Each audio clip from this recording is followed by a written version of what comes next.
We are live now on YouTube.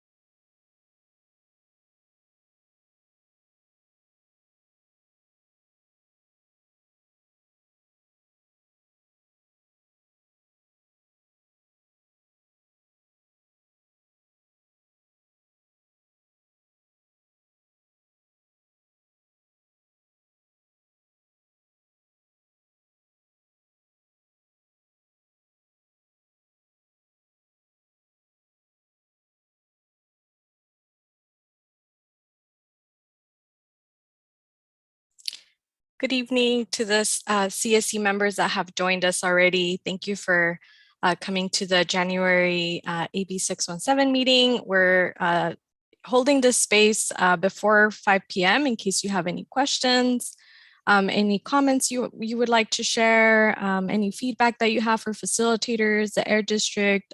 This is a space for you to let us know your thoughts, and we look forward to starting shortly at 5 p.m.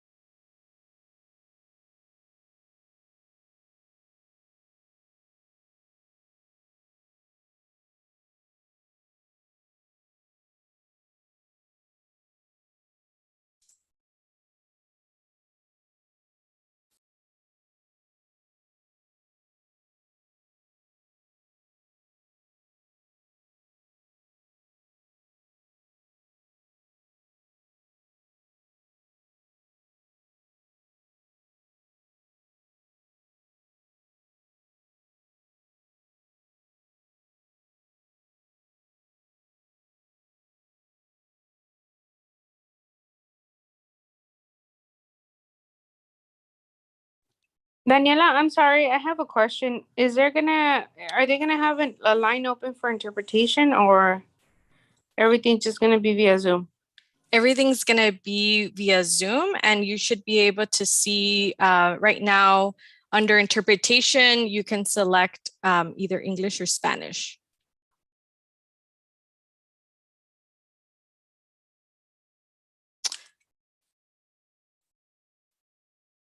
Let me go through, I can start going through some of this information here.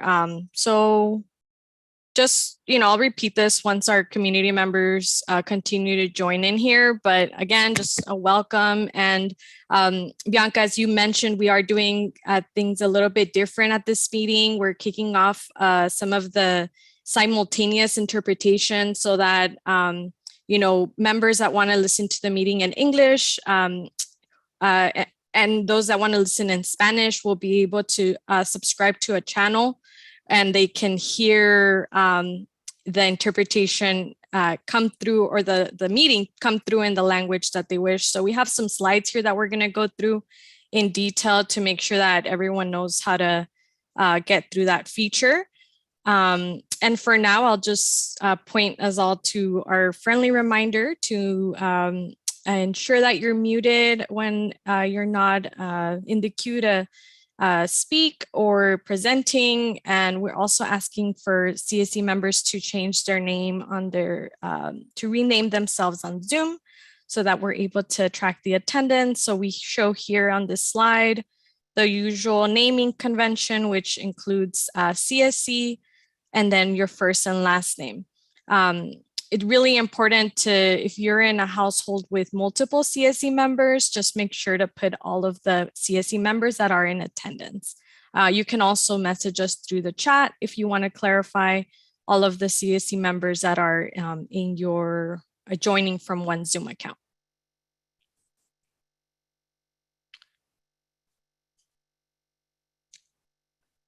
I'll just hold these in the slide in Spanish for a moment while the interpretation is shared.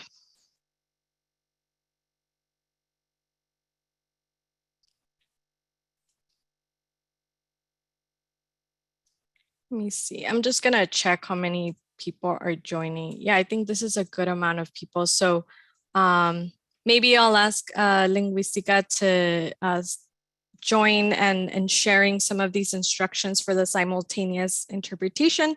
And then I'll ask us to reshare this at 5 p.m. just for those that end up joining a little later.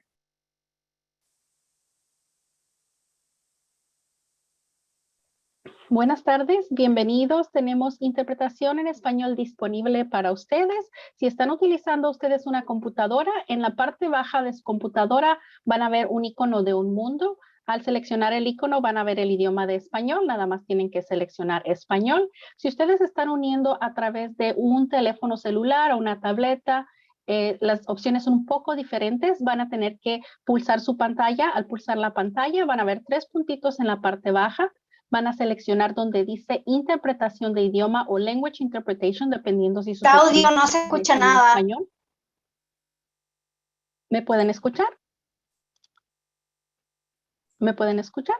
I can hear you, Oh. but maybe for the CSC member that just spoke, double check your speakers. If others are not hearing this feed, also please let us know. Para continuar con las instrucciones, si me pueden escuchar, por favor, déjenme saber si vemos un mensaje que dice que sí se escucha. Van a pulsar su pantalla, van a ver 3 puntitos en la parte baja, van a seleccionar interpretación de idiomas, luego van a seleccionar español y por último pueden seleccionar en la parte de arriba. No se escucha nada. Listo, finalizar o terminar para que puedan escuchar la reunión en el idioma de español. Muchas gracias. Si alguien pudiera contactar a la persona que no escucha para poderle dar instrucciones.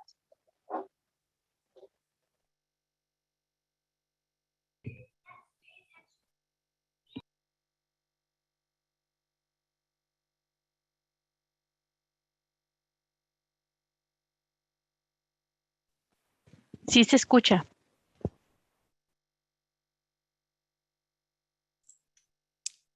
Gracias.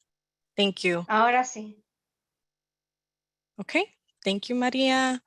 Wonderful. Well, we are 2 minutes away from getting started, so I'm gonna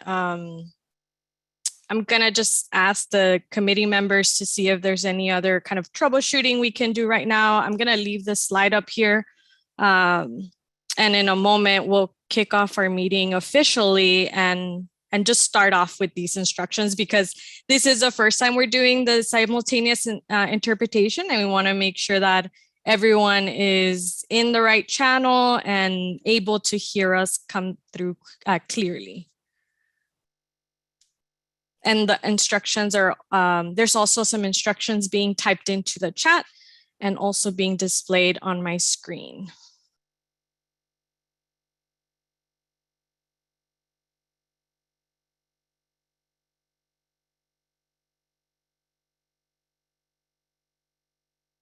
Wonderful, and I see the chair, co-chair, Ryan Hayashi on here already, and I see both of the community co-leads, Bianca and Gustavo.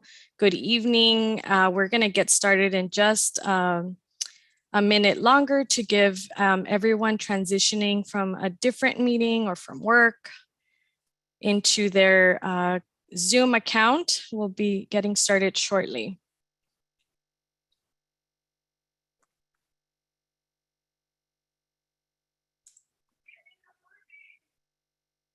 ¿Quién dijo? ¿Quién dijo? Hello. Hi, Kevin. Good evening. Hi, good evening. Welcome. Thanks. We're getting started shortly. Okay, well, it is 5 o'clock, so just want to, we are recording this meeting now. We are live on YouTube and just want to welcome all of the committee members and everyone else in attendance. Welcome you all to the January AB 617 meeting for Arvin Lamont community. We're joining here for the 12th meeting. Let me go back a couple slides. As usual, please make sure that you're muted when you join, and just unmute yourself if you're going to speak and ready to present. For our CSC members, just a friendly reminder to ensure that you're using the right convention and renaming yourself as a CSC member or resident, just so that we can take attendance. A reminder for those joining in from where many of you are CSC members from one Zoom account, make sure that you type in everyone that's in attendance in the name so that we can mark you present. With that, I'm going to move quickly to this announcement for the language. This is the first time that we're doing a simultaneous interpretation, which means that you will be able to connect to the channel to receive the meeting in either English or Spanish, depending on your preference. And so I'm going to turn it over to the team at Lingüística to go over these instructions one more time. These instructions are in the chat as well. We just want to make sure everyone is able to get to the right channel before we move on. Buenas tardes, bienvenidos a todos. Tenemos interpretación disponible en español para ustedes. Si ustedes están utilizando una computadora, en la parte baja de su computadora van a ver el icono del mundo. Al seleccionar el icono van a seleccionar el canal español. Si ustedes están utilizando un teléfono móvil o una tableta, los que utilizan cosas diferentes, van a ver tres puntitos aquí en su pantalla en la parte baja. Van a seleccionar interpretación de idioma. Después de esto van a seleccionar español. Lo invitamos a seleccionar silenciar el audio original y por último en la parte de arriba de su pantalla van a ver un icono donde dice listo, finalizar, terminar o done dependiendo de sus pantallas, de sus opciones. Welcome everyone. We encourage monolingual speakers to please select English so you can hear the interpretation from Spanish into English.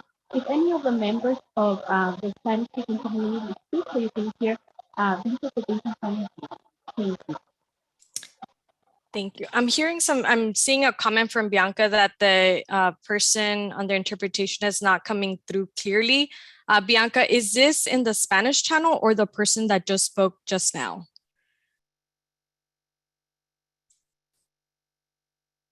The person that just spoke right now.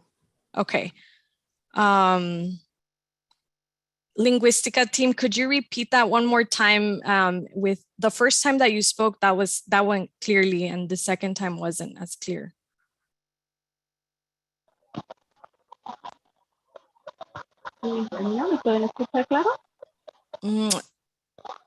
Not really. It's the same thing. ¿No se escucha claro? No. Okay. Let me just change my headset. Maybe that's the problem.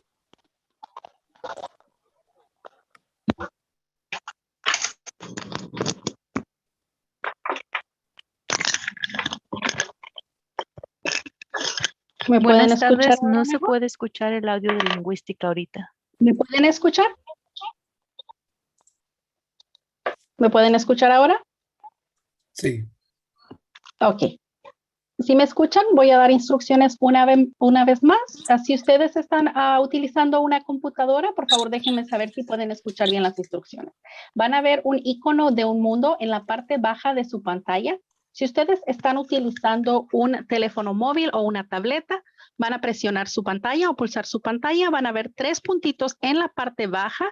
Al seleccionar los tres puntitos, van a seleccionar interpretación de idioma. Luego van a seleccionar español. Simultáneo. Y los invitamos a silenciar el audio original para que no escuchen dos voces a la misma vez. Necesitaban Reina, we can hear silenciar you. el audio original. Y por último van a seleccionar done, listo, terminar o finalizar para que puedan escuchar la junta en español. Muchas gracias. Was that clear? That was clear. Okay, If any CSC, thank you so much. If any CSC members have any issues, definitely send a message through the chat and we'll get you some technical support. Wonderful. Okay, well, with that, thank you for your patience. As we have any other hiccups with interpretation, again, we're launching the simultaneous interpretation for the first time in these meetings. So it'll take a little bit of adjusting, but hopefully you will be able to hear everything clearly after these instructions. So I'll go over a few housekeeping items, and then I'll turn it over to our co-chairs to kick us off with some opening remarks. And again, from the Harder & Company facilitation team, myself, Daniela Flores, and then Liz Lev is also joining me for today. We'd like to encourage you all to just take a look at the meeting etiquettes that we have on here. I remember that if you'd like to ask a question, to raise your Zoom hand. If you're calling in, you would press *9. And a reminder to the residents that are eligible and part of the stipend program to make sure that you stick around for at least 75% of the meeting. So that's 90 minutes of today's meeting just to be eligible for that stipend. We'll have more updates around stipends later on in the meeting, so stay tuned for that.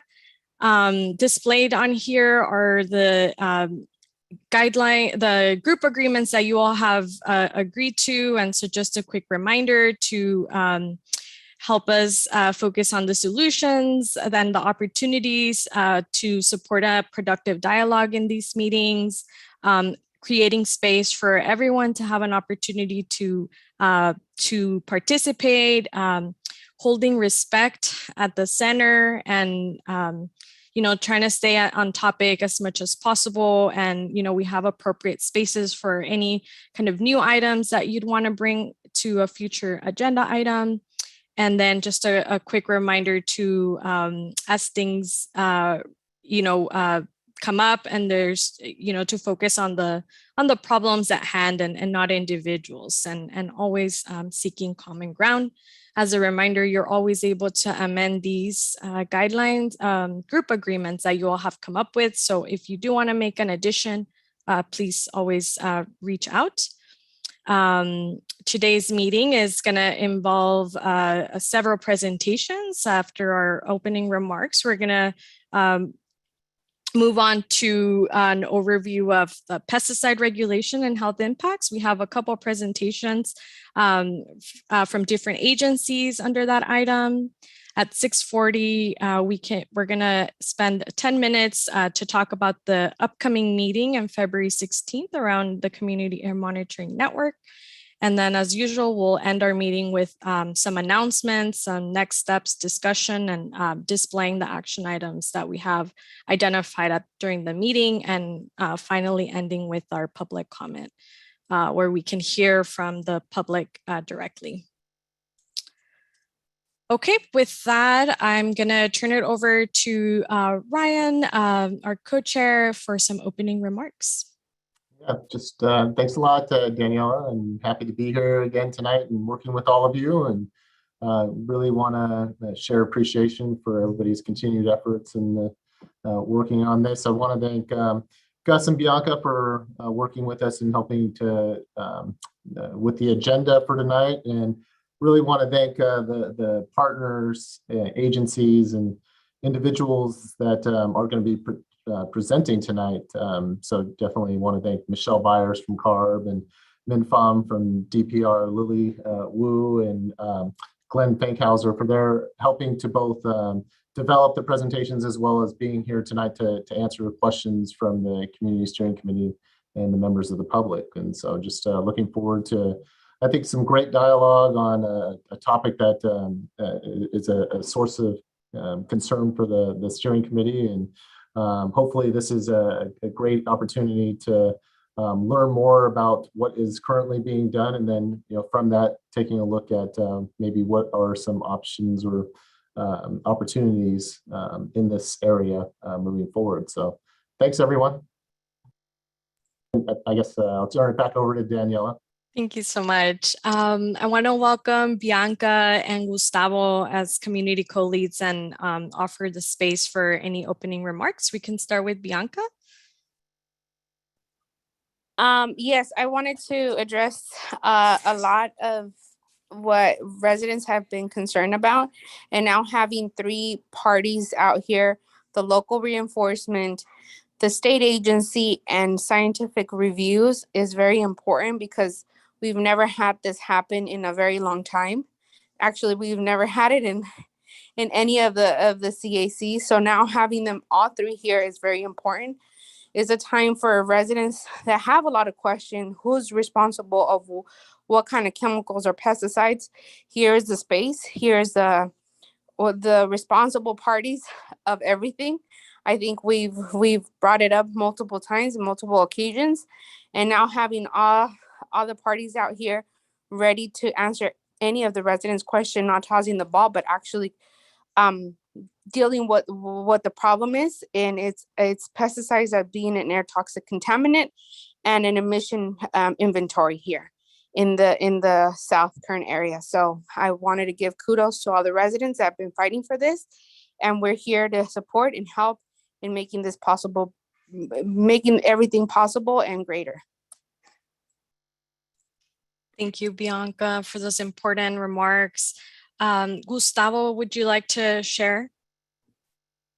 Good evening, everyone. I'll just keep it brief. Very excited to have everyone here. I see we have 60 participants, so that's a very good sign. And tonight we'll be talking about pesticides in nexus to the program AB 617, which ultimately is to reduce air pollution and air contaminants in our community. So very much encourage folks to be engaged tonight. Thank you. Wonderful. Thank you for that. Well, without further delay, I would love to welcome Michelle Byers, your Community Air Resources Board Liaison, who's going to kick us off for a presentation, and we'll follow a series of presentations after that. So welcome, Michelle. Thank you. I will share my screen real quick. I just have just a few slides I wanted to share with you all as I introduce our speakers tonight, kind of set up the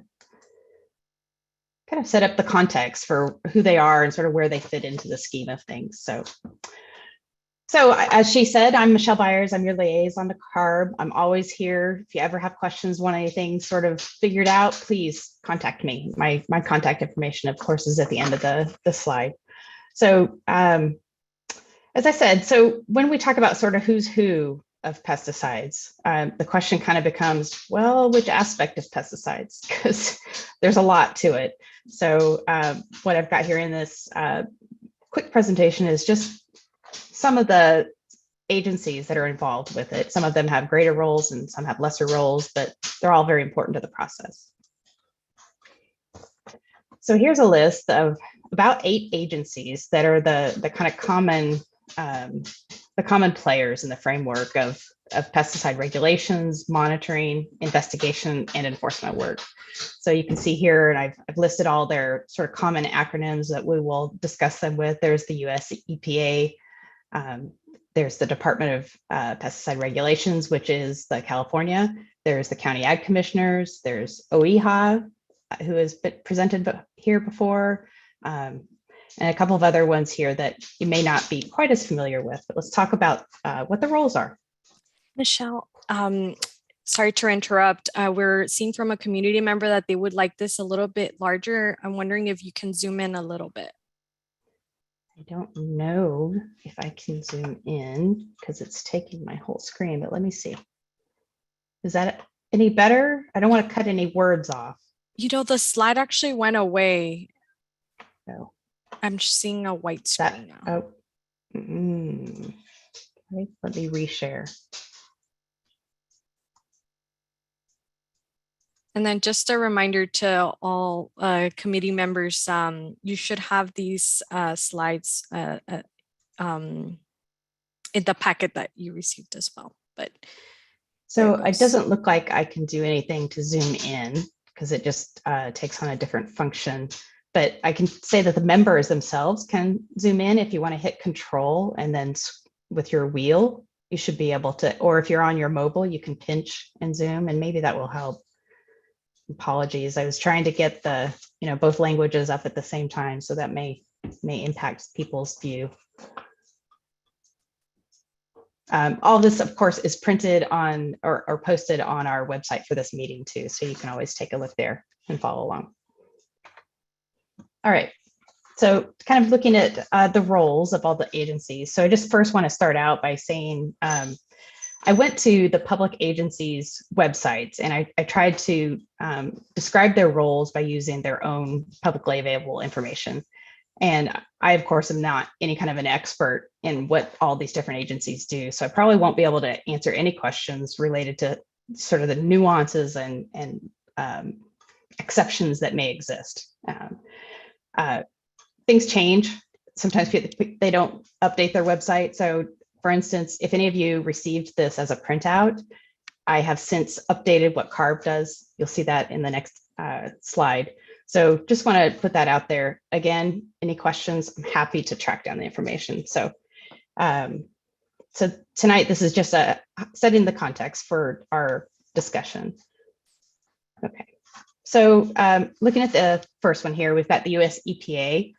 And this is the agency that licenses pesticides through their labels, which then serves as the law for the use and application. And the regional office of the US EPA oversees the pesticide programs of DPR and the county ag commissioners.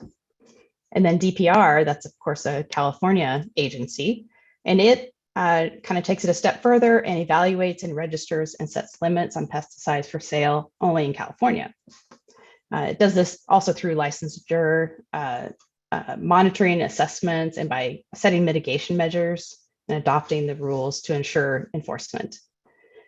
And then we go to the county ag commissioners, just like the Kern County Ag Commissioner, Glenn Bronkhauser, who is on your CSC and present tonight, like he is usually. He serves as the primary local enforcement agents for pesticide laws and regulations.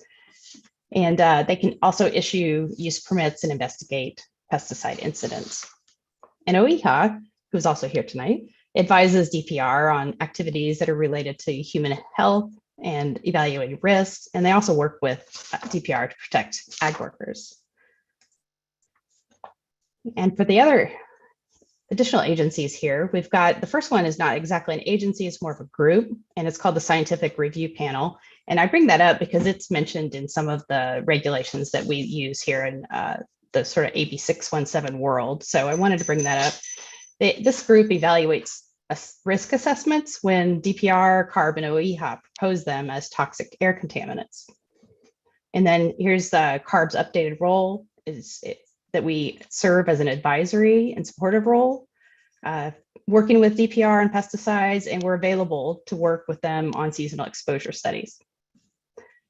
Someone asked at the last meeting, one of the last meetings, about the California Health Department. And so what I found is that they have this program called the Occupational Pesticides Illness Prevention Program that investigates worker-related incidents.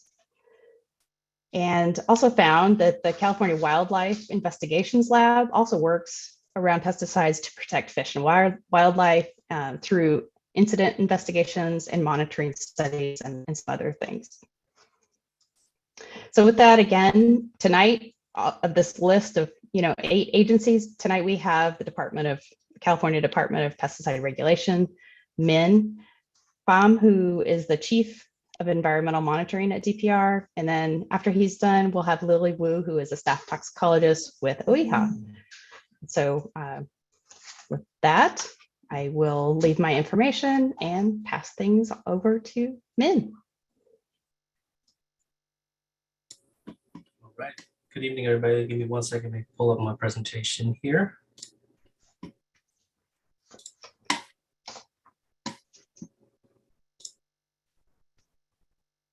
Let's see. There we go. Is that looking like it's full screen and Yes. there? Okay, great. All right. So as previously introduced, my name is Min Pham. Some of you in this group may have known me from other places, but I am the Environmental Monitoring Branch Chief. I'm actually here with a lot of the staff that have been here before. We've had a presence here in Arvin, Lamont through the years. I have Mazir Candelos, who's the Air Program Manager, and then Aniela Baran, who is the Air Monitoring and Modeling Supervisor, who and their teams are the ones that are usually on the field here. A couple of my staff members are also kind of joining in. So let's kind of kick this off. So just with that, you may see one of us, you may see all of us. We're basically trying to build out this AB 617 team to support all the numerous communities that are coming in. So most of the time you'll get me. Sometimes you may get some of the other people as well. So, you know, we'll also probably have a specific liaison similar to how CARB does things. So if you have poignant questions, you can go directly to that person. So tonight I just wanted to go over a presentation with DPR and kind of, you know, some background about us. You know, why do we do our monitoring? How do we do our air monitoring? You know, what happens to all the results or the reports? You know, how does it get out to the public? And then I'm going to dive into a little bit of some specific information with Arvin, the Arvin Lamont community. So environmental monitoring is made up of three programs. So we have the air program, who's represented here, but I also oversee the surface water program and the groundwater program. So with all of that, throughout the state, we basically take a look at all those media.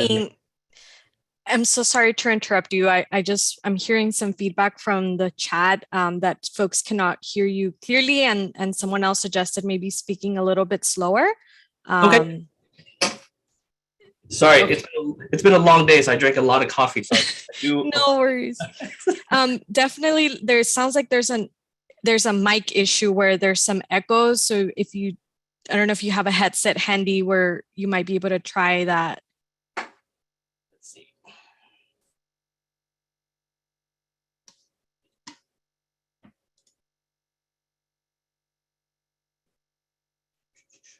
Sorry, technical difficulties here. And then Linguistica team, once he starts the headset, let us know if the mic issue resolved itself. Okay, is that a little bit better? I'm not getting the feedback. Yes. Okay. Thumbs up. Sounds good. Okay, I'm just gonna go until somebody stops me. Like I mentioned, environmental monitoring is made up of three distinct programs. So tonight we're represented by the air program, and we're driven by a couple of different codes of conduct. So California Food and Agricultural Code and the California Toxic Air Contaminants Act both kind of govern what we do. I'm not going to get into the nuances of that. It's just boring regulatory language, but it basically means that we are responsible for taking a look at pesticides, its usage, and its effects in ambient air when it comes to human health and the environment. Specifically, how our program works is it's kind of an endless loop cycle, if you will. So when we look at a chemical of choice, let's just pick a chemical A. What we do is first we actually physically monitor for it. Other branches in my department will register it for sale and all that stuff, and I'll get into that later. But specifically with the air program, once we target a chemical, we monitor for it. So we will physically set up some sort of air monitoring project associated to it. We'll do modeling based on that, computer-aided modeling based on data that we collect or literature that we research. So obviously we'll analyze both the model and the actual physical data together. We'll do assessments. And then usually my program has to do mitigation, which means we'll make rules essentially for how to properly use certain chemicals. But it doesn't stop there for us. So what we'll continue to do is we'll talk about like the air monitoring network and some various other things that we have going on. But what it is we constantly want to have a presence out there. So just because something is regulated, we don't just stop. We want to make sure that what we have out there as far as the rules and the regulation, it's working. So if it's not working, something within our monitoring should pick it up, and then we'll kind of go back in and investigate and say, hey, maybe steps 1, 2, and 3 are working, but we need to refine steps 4 and 5, for example. So it's not just an open and shut thing. We will purposely come back in and revisit chemicals all the time. So as I mentioned before, talking a little bit about different roles, and Michelle spoke about this earlier. So you have the federal government. So you have US EPA. They register products for use throughout the US, and they do a lot of their work through the labels. So you'll kind of hear all the time, the label is the law. So you have to follow label instructions no matter where you are in the US. We take that a step further in DPR. So even though something's registered with the US EPA, it doesn't mean that it automatically gets to be used in California. They actually have to clear registration with us here as well. And what registration with us includes is they have to submit research information on the chemical. They give us environmental impact information. They give us any type of toxicity they may have. And then internally, our teams that look at like effects on wildlife, effects on the environment, water, air. We also do assessments to make sure that all those things are good to go before they can start selling into California or being used in California. My team specifically, amongst some of the other teams, will also do what we talk about is mitigation measures. So let's just say a chemical comes in to be used, but based on California geography, our unique climate or whatnot, you can only use it at certain times of the day, for example, or you can only use it if it's tarped, or there's a myriad amounts of mitigations, and we do that through our modeling, and we basically dictate this is what you can use it and how you can use it. And then with that, the next bullet there, development of enforcement regulations for proper statewide use of the pesticide. One of the examples is what we call restricted materials. Within that, there's specific criteria that even if it's approved, they have to, have various checks off before they can even use it. It'll enter a little bit into what the local county ag commissioner can do as well. So I'll get into that in a little bit, but right here is, again, monitoring the ambient air. That's what we do. That continuous wheel that I showed in the last slide, it's all about, just because we're done putting down the rules doesn't mean we stop. We keep on looking and make sure that everything's working properly. The worker exposure and public illness, that was touched on a little bit earlier. We also work quite a bit with agricultural workers as well. So whether it's through our illness program where they're reporting some sort of incident, we'll go and investigate along with the county agricultural commissioner. We also have what's called the California System for Pesticide Incident Reporting, the CSC system, and that's a anonymous, like, I guess, a phone app type system where a worker or a resident can basically put in, hey, I think something weird is happening, and then the app has like GPS where it can like either flag where you are, or you can physically enter in an address. And what that is it sends a notice to both me at DPR, us at DPR, and then whoever the local agricultural commissioner is. So for this, it'll send something to Glenn and his team, and then both sides kind of go out to investigate, hey, what's going on with this either complaint or incident report. So moving into the county, and I don't want to speak too much for Glenn and his team. We've worked with them tremendously in the past, so we've always had a close relationship. The county agricultural commissioner oversees and manages localized use.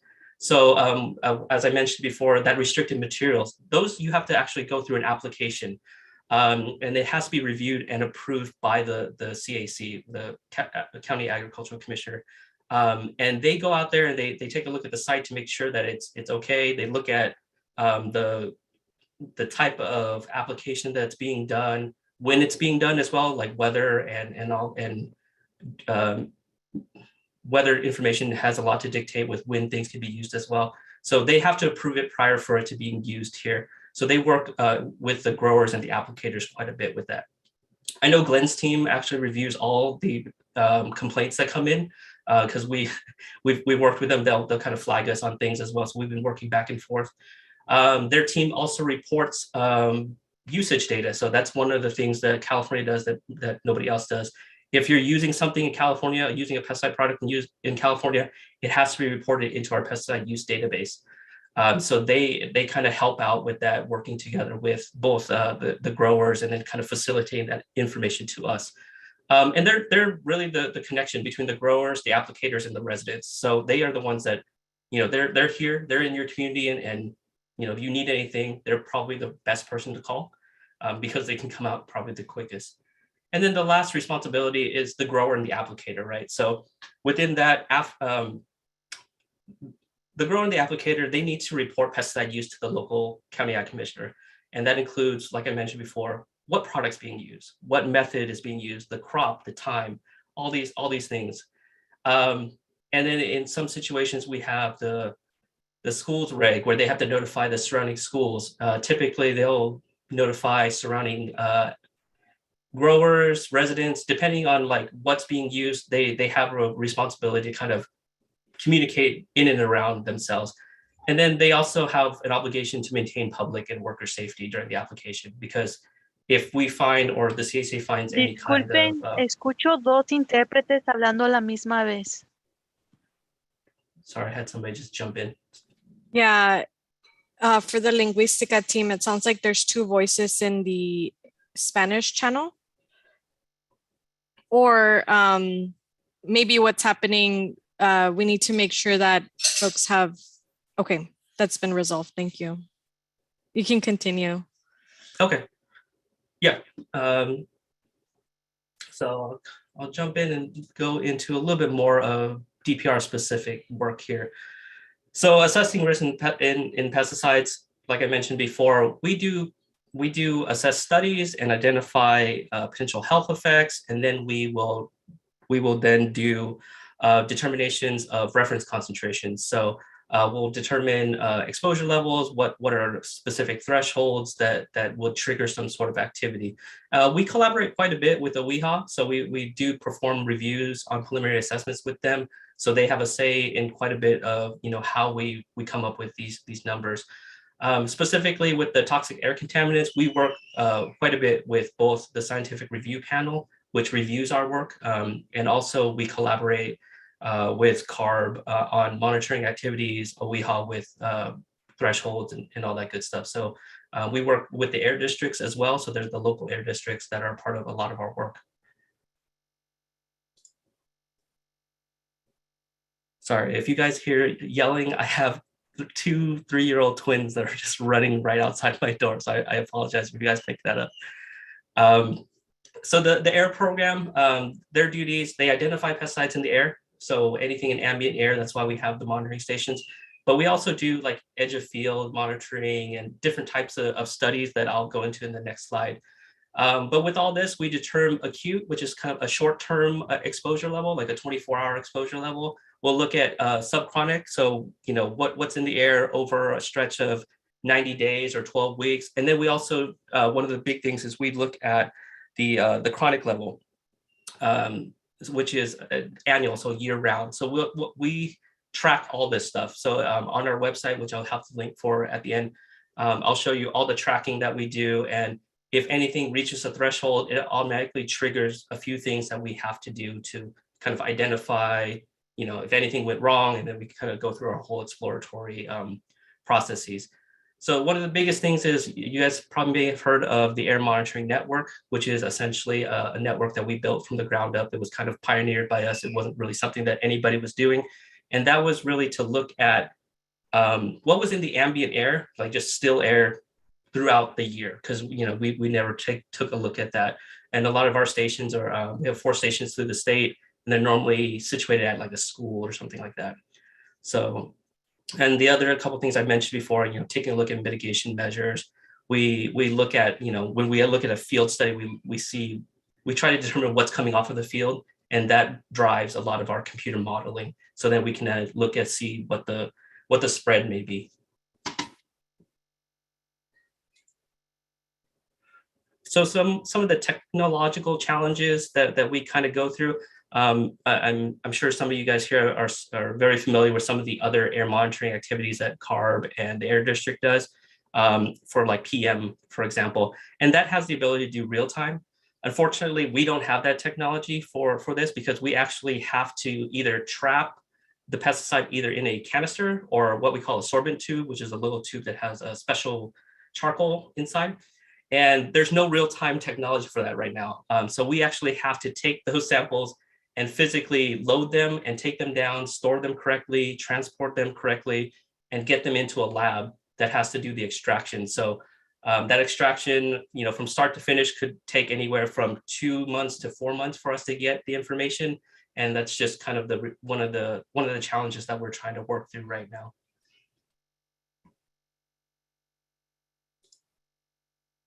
So as I mentioned, there's typically 3 types of monitoring studies. In the blue here, we have site applications. That's what we call edge of field. So If you have, let's say, a 20-acre field that's being prepared for something and it's being fumigated, we will actually have monitors around that, usually anywhere from 12 to 16 monitors right at the edge of that field. And we're there every 4 to 6 hours for about 9 to 10 days straight, 24 hours a day. We're constantly churning out samples for that. That one's specifically to look at once something gets into the ground, you know, how does it come up? Where does it go? How much comes up? It's very much concentrated on the field. So there's different things like, how is this product being used? How is it actually being delivered into the ground? What is the soil condition? The soil condition has a big effect on things. You know, how wet is the water? I'm sorry, not water. How wet is the soil? You know, is there large wind? And that's all the things that we kind of take into account. We actually, whenever we do this, we actually got done with a pilot study in Shafter and some other places, but this was a huge endeavor. It's like a 2-week thing that we were out there, and we do soil collection, we do air samples, and we actually measure weather for the whole duration, which is something new that we have. Next up is a seasonal study. I think this is kind of a little bit more beneficial. If you guys remember in the beginning, I mentioned that we do have basically a pesticide use reporting database. So we know what in general, what's being used, when and where. So with the seasonal study, what we do is we take a look at a target chemical, and we see that, hey, you know, it's being used mainly in springtime, and it's mainly being used on, let's say, coastal regions. Let's plan a study that attacks that time frame for that chemical. And so we'll design a study where we're in a region, usually like a community, where we'll have anywhere from 4 to 5 locations. And within that, we'll do 4 days a week, 24-hour samples, 4 days a week for 10 to 12 weeks. And that should kind of encompass that season that product's being used. So we know that that would be the highest use of any other time during the year. So with that, you get a feel for, you know, springtime, you know, what's the max that kind of comes into a community. And then you have all these different sites that we can kind of take a look to see the full effect of that region. So the last one is I kind of mentioned before, the air monitoring network. This is long-term monitoring. And, you know, this is a little bit more of just taking a sample of what's in the air and seeing what's there. And we have actually a whole community selection process that we do. And it's on the website that's at the end of this presentation. But we look at all the communities, I think like 400 and something communities in California. And we take a look at what's being used there, what are environmental justice scores, Cal Environmental Screen scores. We incorporate all that, and we try to select where we think we will have the most impact. And that sampling is done once a week. So we'll randomly show up and do a 24-hour sample. And that's done every week. And right now, like I mentioned, we have 4 sites that we do that for, and we do that for 36 chemicals. And hopefully we can get that up to 40. We're trying to wrap up some work to get 4 additional pesticides in there.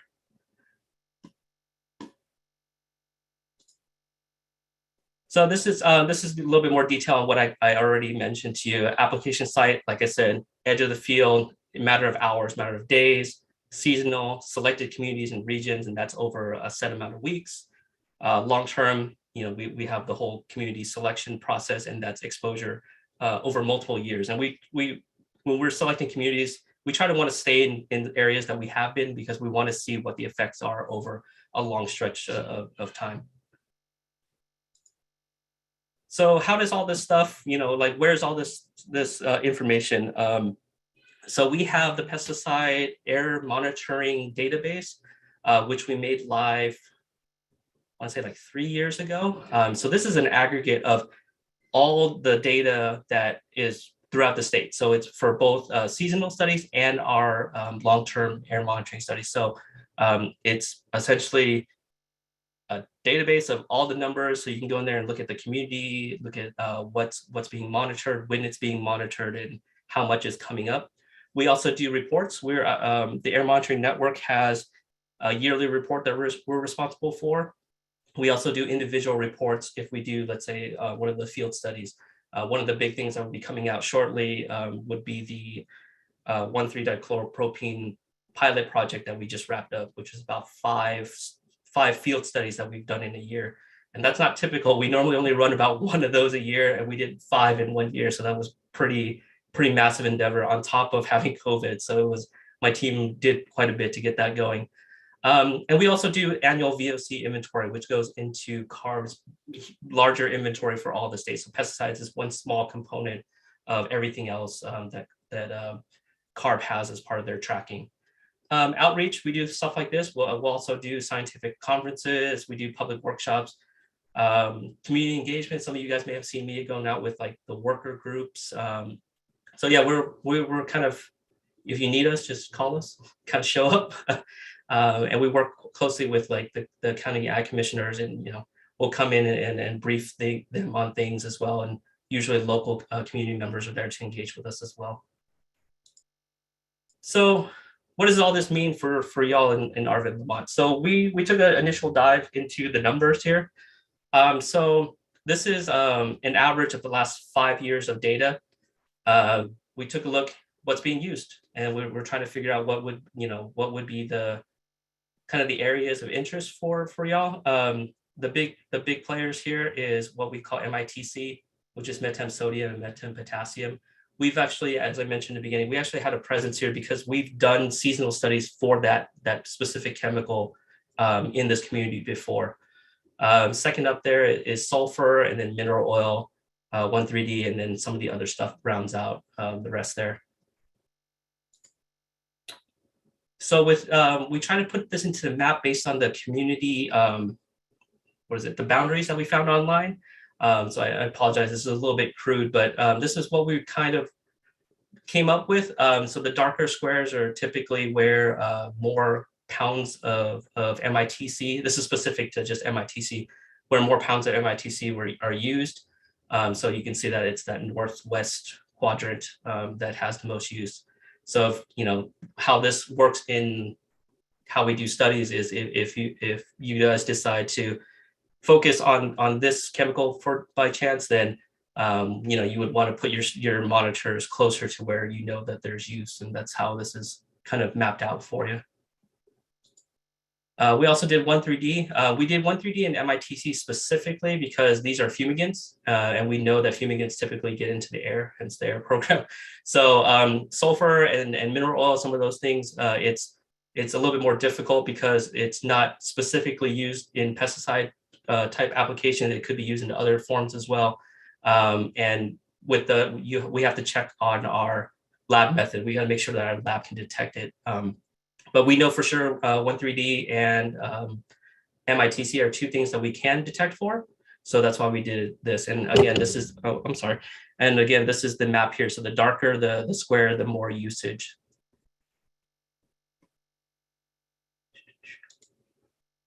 Yeah, went through quite a bit of stuff. So we're here should you need any additional support. We are your technical and scientific advisors for any of this stuff. So again, that's my information there, Minfam. Mazir Candelos can also be reached. And additional information can be found at our website here. So if you can't find anything here, do give us a ring and we will get in touch. So I'm not sure if you guys want to do questions now for me or hold off for the end, or I'll hand it off to whoever. Yeah, we have a couple questions on here. We can start off with Mario. Mario and Elvia, feel free to go ahead and share your question or comment. Yeah, okay, thank you. Yeah, my question is that for you guys monitoring on the fields with the pesticides, you guys take how many days to monitor the pesticides? Sorry, my thing is let me take this off of this real quick and see if I can hear you a little bit better. Mario, would you mind repeating your question one more time? Well, I'm asking for that. He was talking about when they put pesticides in the fields and they, when they're monitoring it, how long do they take to monitor it? Okay. Yeah, so so when we're talking about the field studies itself, what it is we are there a day before they apply, and the application itself can be a couple hours, and we'll be there for anywhere between 9 to 14 days, depending on the type of chemicals being used. So that's typically what we see as the most movement in that time frame. And that's what we try to collect for that, for the field application. For the seasonal, we're there for 12 weeks. So that one is not targeted to a field, but more of just being in the community. So we're typically at like a school, for example, or something like that, or actually five different locations. Yeah. Do you guys just for summertime, spring and winter time that you guys do that, or what's the difference? It depends on the product we're targeting. So we know that let's say MITC, for example, I think within this area, it's mainly used in the spring and late fall. So we'll actually look at, like I mentioned, we have that reporting data that the growers will send in. So we know exactly when they use it from like the previous years. So we'll target that specific time frame. So if, let's say, we want to attack MITC, we'll look at the spring because we know that that's when it's mostly used. What is the rules and regulations and the boundaries they cannot cross when they use these products in the fields? Great question. So every product has conditions that we have out there. Specifically with fumigants, I mentioned that we have those restricted materials. If you actually look at our permit conditions and our regs, it actually has, when you apply it, how much space you need to have between the edge of the field and, let's say, a sensitive site like a school or something, or and then there's also a time that you cannot re-enter. So that has a portion to do with the worker safety as well. So each product has its own set of conditions. So yeah, it's very nuanced from different types, but I mean, we have what are called buffer zones and setbacks. So what it is if you apply this, let's say chemical A, you can't actually be any closer than 100 feet from like a school or something like that. And that's basically done through our modeling and our monitoring before. So we know that actually that, like, for lack of a better term, that drift or that pesticide doesn't reach that boundary. I got another question. What is the rules and regulations and the boundaries those people cannot cross when they're putting this pesticides? How many times they could put the pesticide in the fields? How many times they can apply? That's also on the label of the product. So specifically on the product, it'll say you can only apply once, once every 2 years, once every year, or once every 3 years. So it really depends on the product, but it's listed on the label itself, and it's cleared with US EPA and ourselves. Yeah, because I want the citizens to know how many times they could pour this pesticides in the fields, because right here where I live at, there's a field of carrots, and they spray that like for a whole month. They spray it like 6-7 times. And they told me there's no rules and regulations on pouring that chemical in the carrots. Yeah, unfortunately, I don't know what they would be using. So it could not be, it could be something like an herbicide. It could be something like a fertilizer. So no, but it's a pesticide, because I went to go investigate, and it's a pesticide, but I don't know the name of it because I got it in my booklet and I didn't bring it with me. Okay. I think with that, I think if you would bring that to attention to either, you can do through the Casper app, email myself, or email the county ag commissioner, we can take a look at that, because if it's being done, it should be tracked in some way. So we can probably take a look at it. Okay, I got one more question for you. In the county recycling center, they got the new law. They came out with recycle the food waste. Are you guys gonna start monitoring the gases is coming out of that county at that recycling center? That's not something that we would. Michelle, is that part of the that's the gas. All the gases are coming out of the recycling center. That's not us. So is that methane? I'm guessing. No, but they got wood, they got trees, they got pesticides in it and all that stuff when they recycle them. This would be one for the air district to respond to. Okay, I'm just asking. Somebody here want to? Yeah, unfortunately, I'm not aware of that activity, so I can look into it for you, but that's not something I know off the top of my head. So I Yeah, appreciate. So Mario, I mean, I think you're talking about the composting operation facility that's in the community. Is that correct?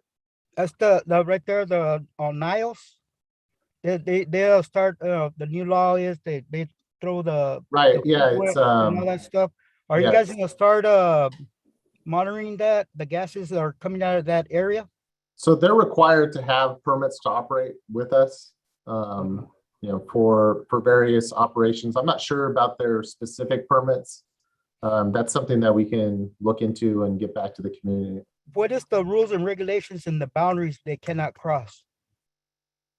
Well, there's not a boundary per se for, you know, similar to other things. It's usually limited to the amount of emissions that they can generate. There's not a boundary that they're limited. They do whatever they want. Do they do whatever they want on that section or what? No, I mean, I don't know about the specifics on this, but in general, you know, if a facility emits emissions, then they're required to get permits, and those permits evaluate what the amounts of emissions that come off of those, and there's certain requirements that they have to meet. So we can look into that, and you know, if there's any specifics. I'm not sure at this point how big an impact AB 1383 has had for that facility, or if it's seen any changes as a result of that yet. Yeah, because if they start doing that, there'll be more gases coming out of that area. On because you know how that disposed and all that stuff, and there'll be more gas. Now I just was wondering if they had rules and regulation, because all that goes for the people who live nearby. Yeah, we'll look into it, and we'll get back to with the committee on that. Thank you. Thank you both. We have another comment from Señor Gustavo Aguirre. If you would like to go ahead and share. Yeah, I think my question is to the DPR. You know, here at Arvin Lamont project, this project, starting, you know, we are in the process of identifying new projects. And to me, you know, part of the idea of the, you know, this project, you know, is to find new ways how to reduce pollution and how to protect the health of our communities. And with the experience that we heard from Shafter, that the notification project that they approved there that is not being implemented. Let's say that here at Arvin Lamont, we say we want a notification, or we want 2-mile buffer zones of no pesticide applications. How is that? How is it going to be different here in Arvin Lamont than Shafter? Because my understanding of 617 is to come up with new ways of protecting people's health.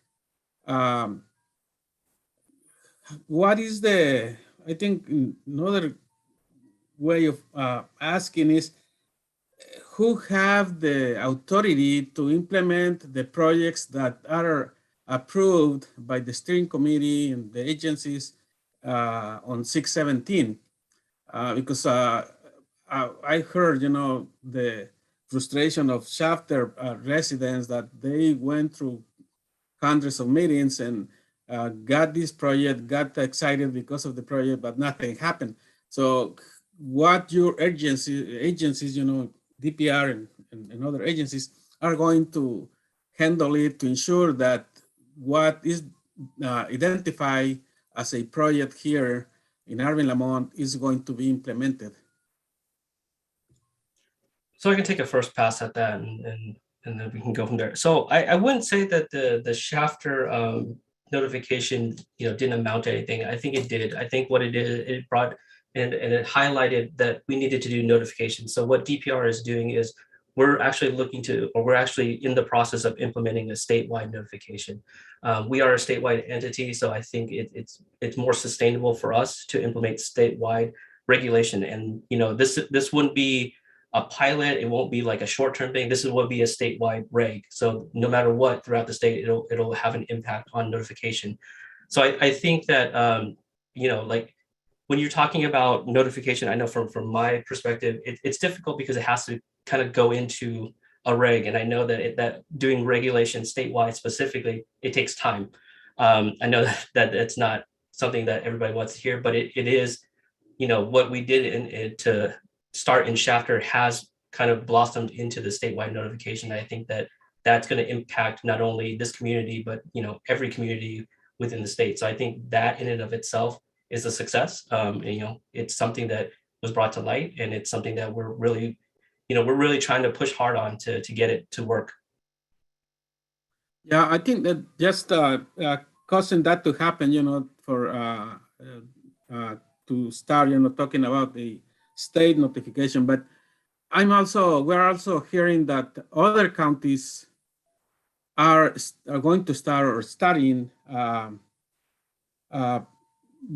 some notification pilot projects. So how does that relate, or how in this case, the Shafter residents react, saying, okay, you are telling us that that cannot be implemented, but we see other counties implementing it. So difficult for residents and communities to understand, the dual action or dual things that are happening, not for me, but just for others. No, and I completely recognize that frustration. What I wanted to kind of harken back to is the community. I'm sorry, the other areas that are part of the pilot.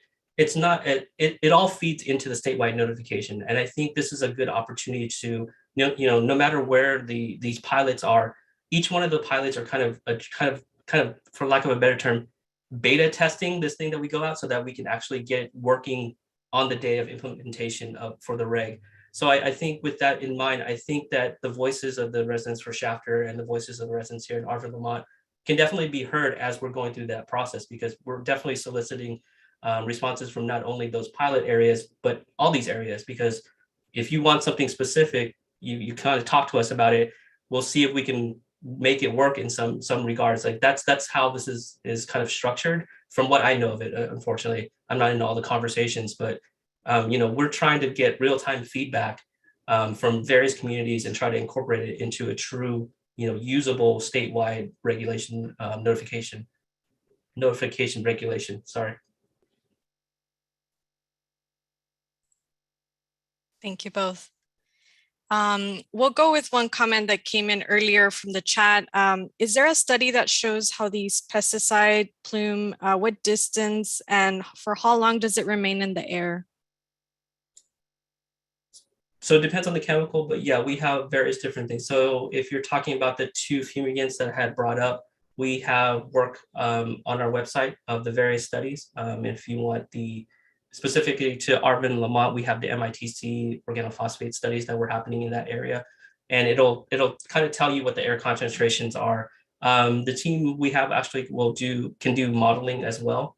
And that's what we've been doing, because we'll take in, like I mentioned before, conditions of like how it's applied and kind of determine how far these products are reaching. And that's where buffer zones, or like the distances that you need to be away from a field, that's how it's set in regulation. So when you're looking at something with the permit conditions or whatnot, it'll tell you that you can't be X number of feet from from a school, from a hospital, whatever it may be. And all that takes into account, even with a little bit more conservative nature, the distance that product travels, if that makes sense. But we do have literature. If you want specific literature on an AI, on an ingredient or anything like that, reach out to us and we can see what we can produce for you. Because when it comes in for evaluation, we get all kinds of different information, whether it comes from the university, from the person registering it, from wherever we take all that data into account. Great, thank you for that. And for the record, that was a question from Jesus Alonso. One more question here from the chat. Actually, it was Lorena's turn, so we can take a question from you, Lorena Contreras. Go ahead. Sí, buenas tardes a todos. Yo respecto a los pesticidas, mi pregunta es, ¿cuáles son los síntomas que uno como trabajador puede presentar al inhalar un pesticida?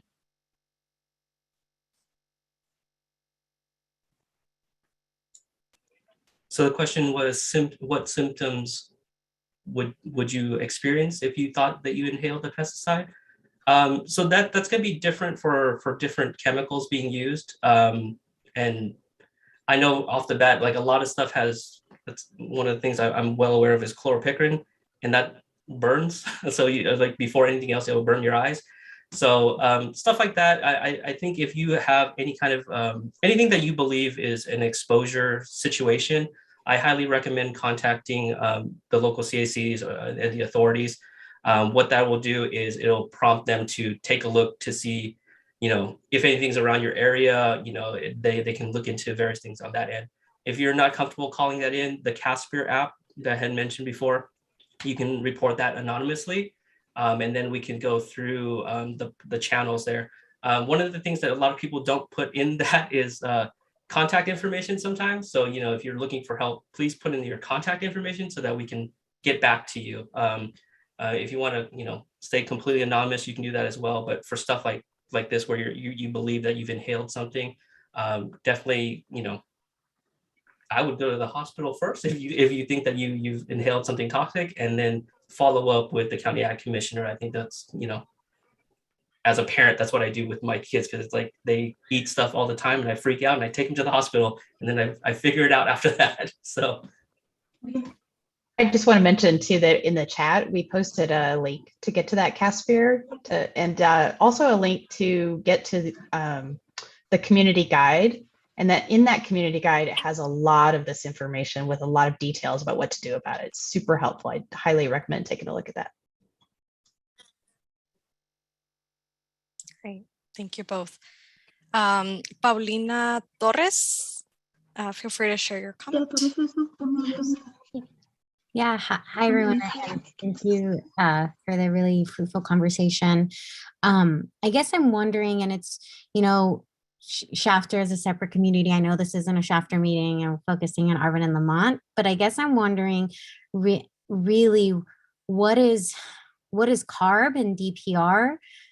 What is your approach to ensuring that the folks here, the community steering committee, how do you ensure that the recommendations that they come up with, whatever they are, I don't know, we're not at that point, but like, how are y'all going to ensure the enforcement of that? Kind of given what we've seen with Shafter, and given kind of, we can say that the Shafter notification led to the statewide, but the reality, and I think that's great, but I also think it still means that Shafter doesn't have theirs. And how do we, what is the agency's assurances to this community that, the hours that they spend are not going to be futile? Because it's really hard, I think, as someone who works with the residents, to kind of make those, to instill a sense of confidence in this program. And I will say there has been a lot of lack of trust because the folks in Shafter work closely with the folks in Arvin and Lamont. And so just really thinking through that, and I just want it to be acknowledged and named. And I really would love to hear kind of from the state agency perspective, what's the plan here? So I can speak. I can only speak for us at DPR. So, like you mentioned, we're here to provide. We're here to help, and I think how we're here to help is we provide the background that we have, so that y'all have all the information you need to make a decision on what course of action you want to move forward with. If you wanted to target X number of pesticides, we'll work with you to kind of give you numbers and what we have as far as from that front. I think when it gets to, I can't speak to like notification or anything like that, but if you're talking about a monitoring study, for example, we can provide our expertise on, hey, we know that this type of method, this type of equipment, and this is where we would place the equipment. We could give you recommendations on that front. And we work very closely with the Air District and CARB to kind of make that happen, because we all have experiences doing that. But I mean, that's from my perspective on what we as a team from DPR give you, because I mean, obviously we have the background with pesticides, we have the data for pesticides, and everything that we do traditionally is data driven. So we have to make sure that it's scientifically sound, and we're willing to offer you that to help you with whatever decision making that you need. Yeah, thank you, man. That's really helpful. It was also a question to the Air District and CARB, but would yield. I don't know how much time we have left for this, but I know there are other folks with their hands up. Thank you. If the agencies wanted to respond either now or in the chat, we can welcome that as well. Otherwise, we'll move on to the next CSC member. Okay, we can go with Dolores Martinez, if you would like to unmute yourself. Hola, buenas noches a todos. Escuché a la persona preguntar acerca de qué son los síntomas cuando uno se expone a los pesticidas. Y como sí se mencionó, ¿verdad? Dependiendo del pesticida, pues como se mencionó, hay muchos que nos causan reacciones alérgicas, tal vez como un sarpullido, ronchas, comezón, pero la mayoría de los casos que causa es dolor de cabeza, mareos, gómito, dolor estomacal. Es son los síntomas casi parecidos a cuando estamos deshidratándonos, cuando estamos trabajando bajo temperaturas demasiado calientes o elevadas, ¿verdad? Entonces, escucho mucho de la contaminación de lo que se rocía en los campos agrícolas, pero también no hay que olvidar las lecherías, porque esas son también otra base de contaminación ambiental. Y en muchas maneras también están dañando el ambiente por ejemplo, la desforestación de los campos, porque tienen que comer pastos verdes. Entonces también el agua, que es un líquido que los humanos necesitamos, y ellos lo toman por más galones que ni los humanos. Entonces también yo quisiera saber si hay alguna ley que también vaya a aplicar a ellos, porque pues también ellos también están dañando el ambiente. Ese era mi comentario.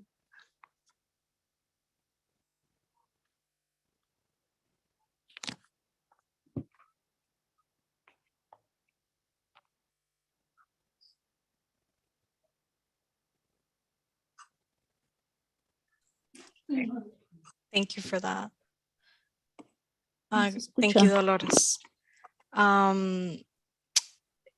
With that, I'm going to read one comment that came through on the chat from Maria Teresa. On Sunday, I went to the park along Comanche and about 1 mile from Bear Mountain. A helicopter appeared over Comanche, super low, a little higher than the trees, and then sprayed the windshield of my car with a liquid. I was very shocked. Would it be okay to fly so low?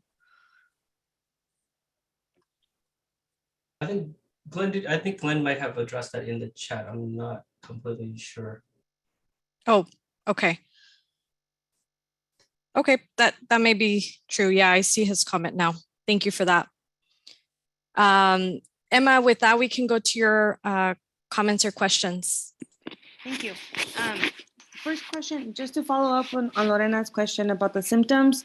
Min, with your understanding of the common pesticides that are used in this area, could your answer be a little bit more specific as to what those symptoms can be based on the most frequent pesticides that are used, or the crops that you are aware of? And if you can't, maybe somebody else can chime in, please. I just want to make sure that Lorena's question was answered. I don't think it was answered well enough. Yes. So specifically to this region, I think it would only there would only be MITC would be what you would have any kind of like immediate exposure reaction to. And unfortunately, I don't have the fact sheet in front of me, and I can definitely look that up and give that to you. I don't remember off the top of my head. Okay, so MITC would be the pesticide or chemical that we would be interested in finding out what those symptoms are. Yeah, I think that based on our use report, that's what's predominant in the area. So Okay. and sometimes I'll check. I don't want to give you the wrong answer on that. Okay, thank you. And then just a quick comment about the pilot notification system at the state level. As you can see, there's community members and orgs already here, and I just would like to advocate for the opportunity for this community to be identified as a community for the pilot program once it goes through. Thank you. Thank you, Emma, for your comments.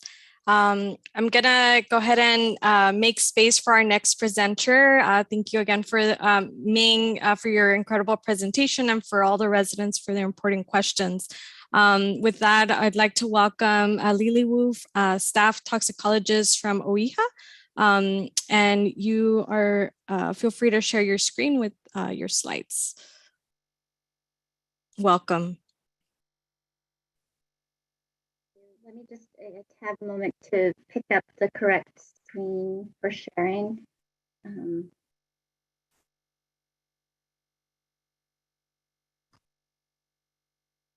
Okay.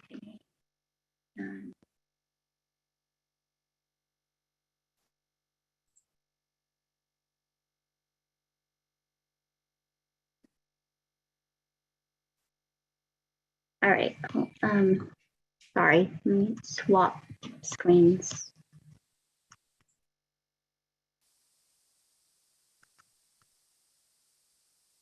All right, hopefully you can see a title slide talking about pesticides as air pollution and health risks. If I could get like a thumbs up. That looks good.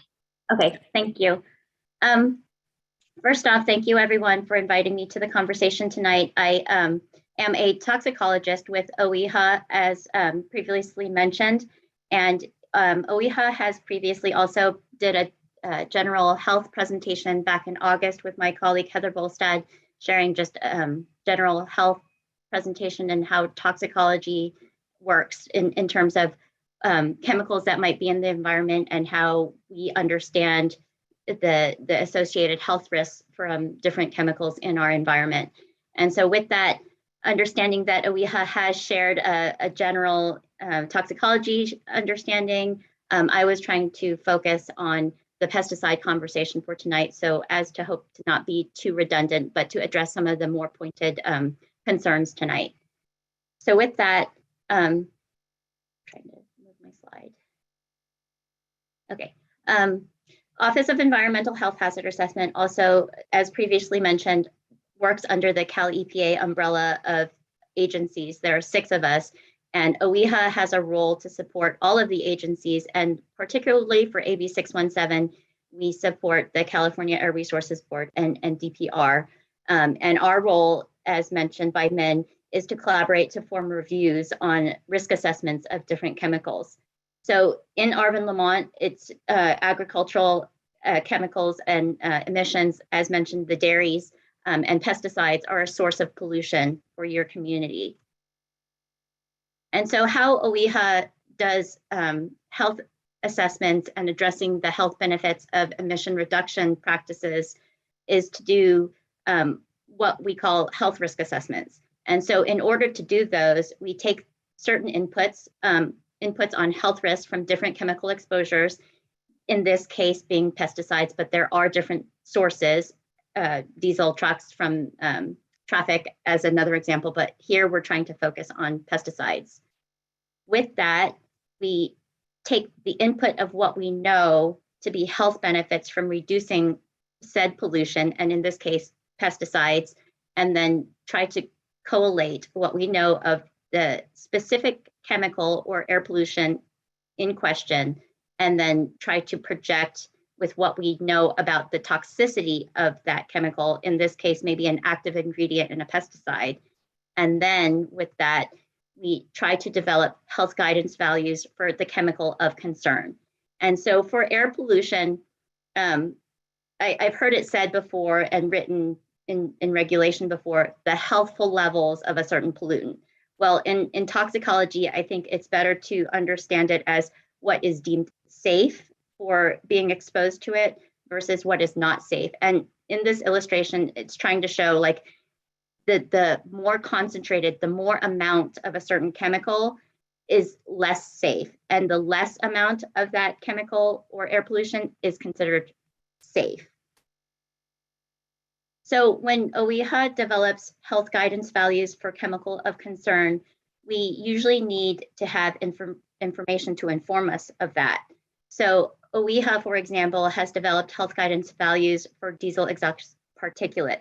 And we did that through information that we got through monitoring and scientific studies and different sources.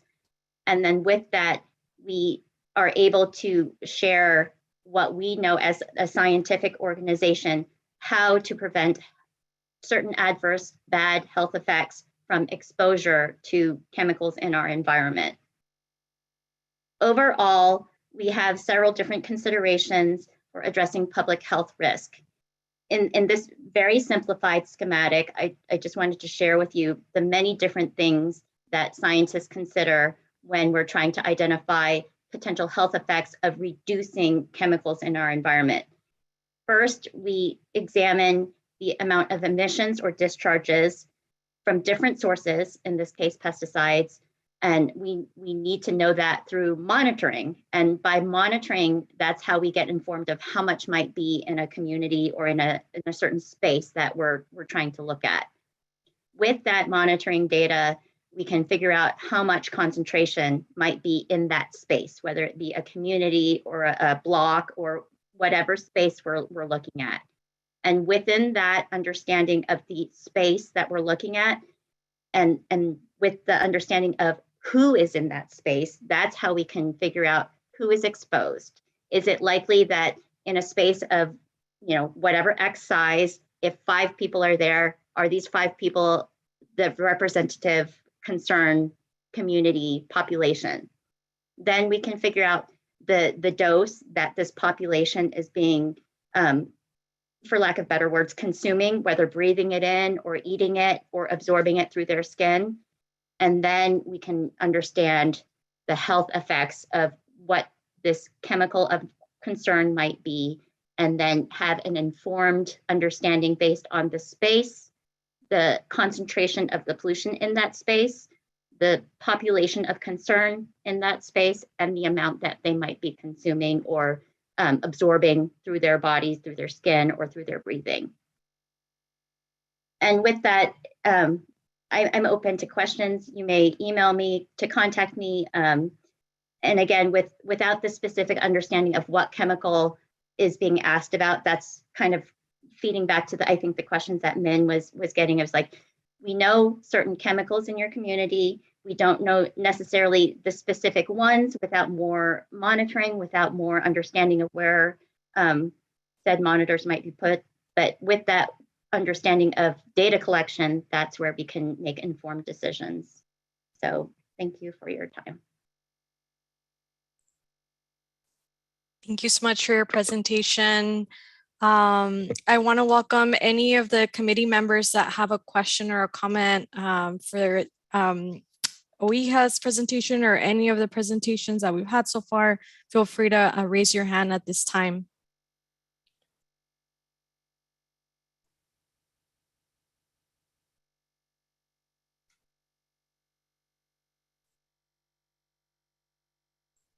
A lot of information has been presented, so it's also okay to process. We have a Gustavo co-lead. Feel free to unmute yourself and share. Hey, how's it going? Yeah, thank you so much for that presentation. Just one quick question, and I know this might be a little bit far-fetched, but is there any like public health data that like correlates like high usage of pesticide in communities versus like hospital visitations? Like, is that something that like does that data kind of exist? Is it out there? So the body of data for, just that kind of general ask of how much pesticide leads to hospitalization, is that kind of what you're asking? No, it's like, is there, so like I know there's data on where certain restricted use pesticides are used the most. You know, there's if like the California tracking, there's a mapping toolkit, a bunch of other folks have different toolkits, and data on hospitalization that is either similar or the same to, you know, the symptoms or reactions to pesticide exposure. Has anyone like aggregated that data? It's just kind of question of curiosity.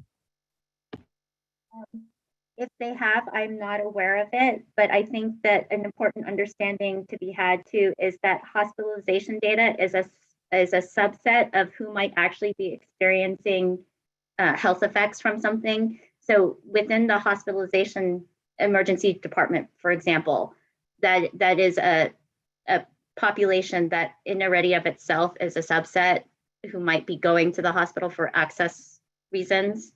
And also there's confidentiality reasons. So I don't think that that's a full picture, I guess is what I'm trying to say. Got it. Gustavo, I don't know if this helps or not, but DPR does have the PIS database, the Pesticide Illness Surveillance Data Protection Database, and that has they kind of do reports annually and kind of have a correlation between potential exposure for pesticides and, you know, illness reporting. So there could be a connection there, but I think when you're trying to talk about that with hospitals, kind of the confidentiality gets into play there. So maybe that's difficult, but I don't know if that answers your question, but that might help. Yeah, never heard of that. Can you share that, please? That'd be helpful. Yeah, I'll send the link to. Thank you. Great, thanks both. We have Mario in the queue to speak. Mario, go ahead. And you're muted still. There you go. This is for Ouija. And my question is that on all the stations are all surrounding Lamont and Arvin. What is the rules and regulations on those areas when they're pouring their wastewater, those areas?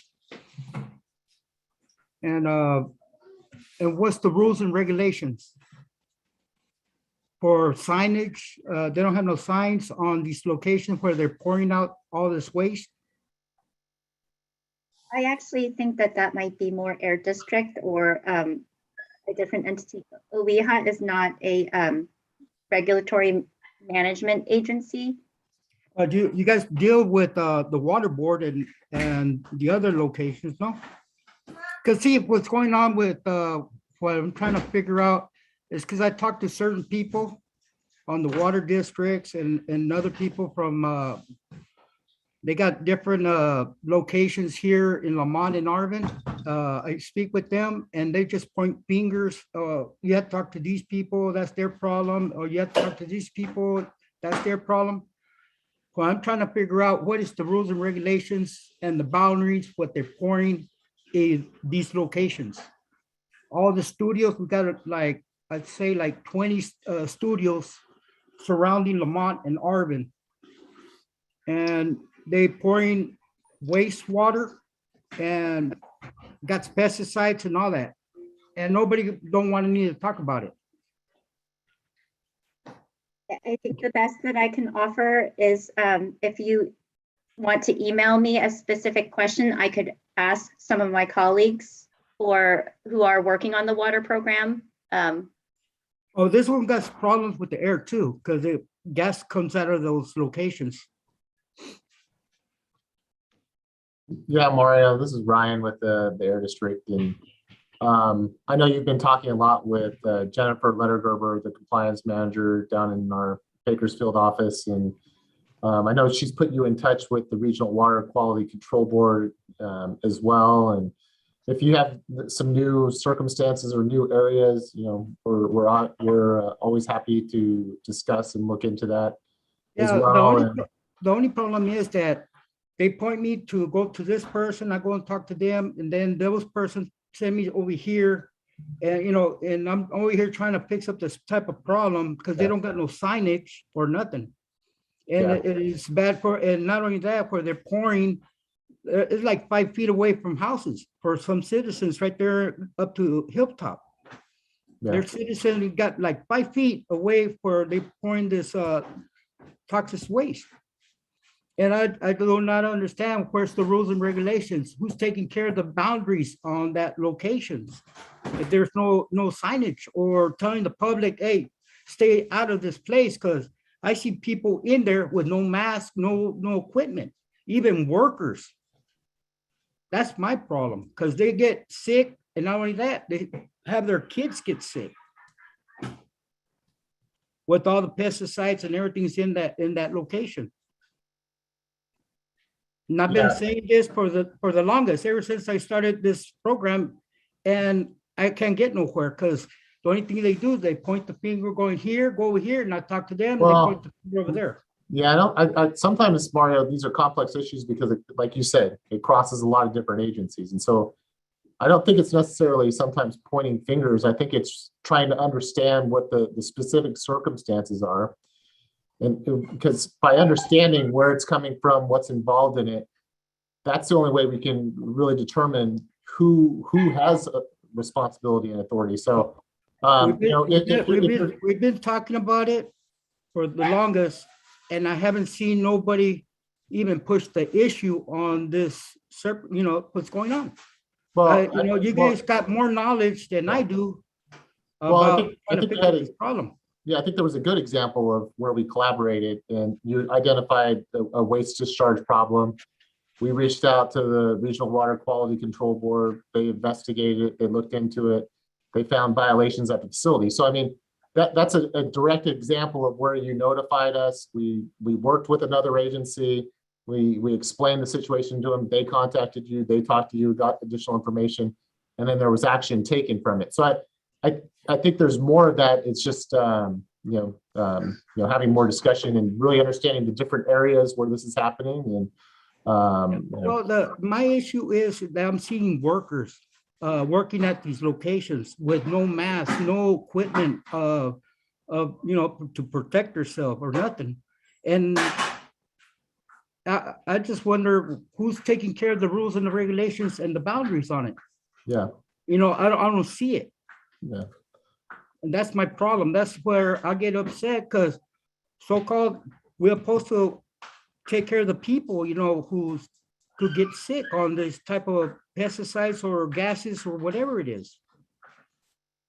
That's my problem that I have, that I'm trying to have you guys to be aware of. Yeah, and we want to work with you, and we will continue to work with you, Mario, and understand the situation and bring the right partner agencies to help out in those efforts. Maybe go to those locations and talk to the people and see what's going on, and maybe talk to the neighbors right there. The people live next door. That's what I do. I talk to the people, and they tell me, hey, it smells at summertime. It smells here, and all this. And I tell them, why you guys don't call you guys? Because they're not educated to even call you guys. They don't even know that this program exists. Yeah, and we understand that. And so, I mean, if it's if it's wastewater discharge specifically, if they have the majority of the role, there's agencies that oversee that, and that's the Regional Water Quality Control Board. If it's directly tied to, I even talk to them, and they don't listen. Okay. Yeah. Well, maybe we can have a joint discussion with them, so that way everybody understands what you're talking about, Mario, and we can work together. I appreciate it. Mm-hmm. I appreciate that. I thought we could have our citizen, be more healthy. Okay. Yeah, we'll I'll talk with Jennifer, and we'll set up a time where we can have a joint discussion about it. All right. Thank you. I appreciate it. Absolutely. Thank you both. Michelle, just making sure there was nothing you wanted to add. I saw you unmute yourself.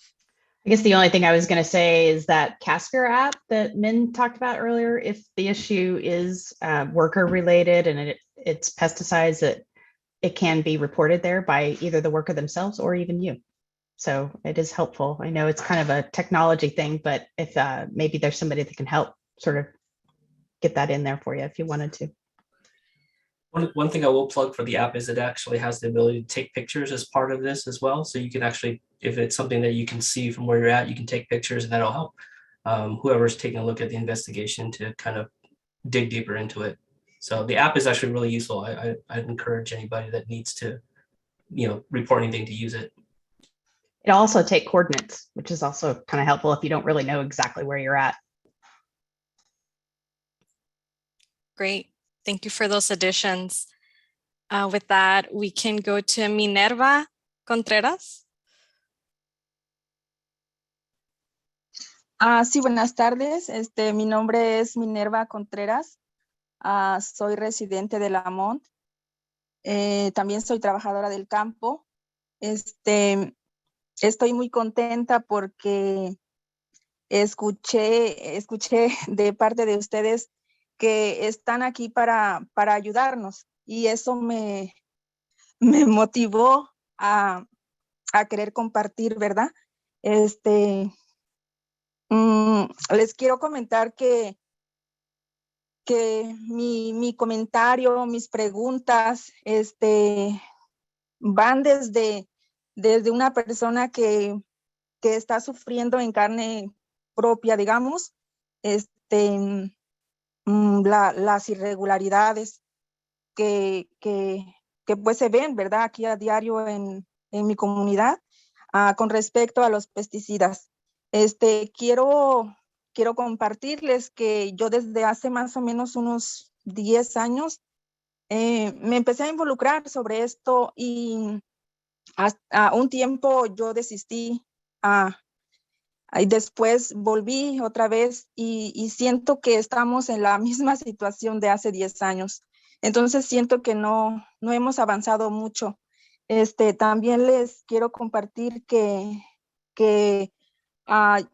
yo tengo un tumor en un pulmón, y los doctores dicen que es por causa de los pesticidas.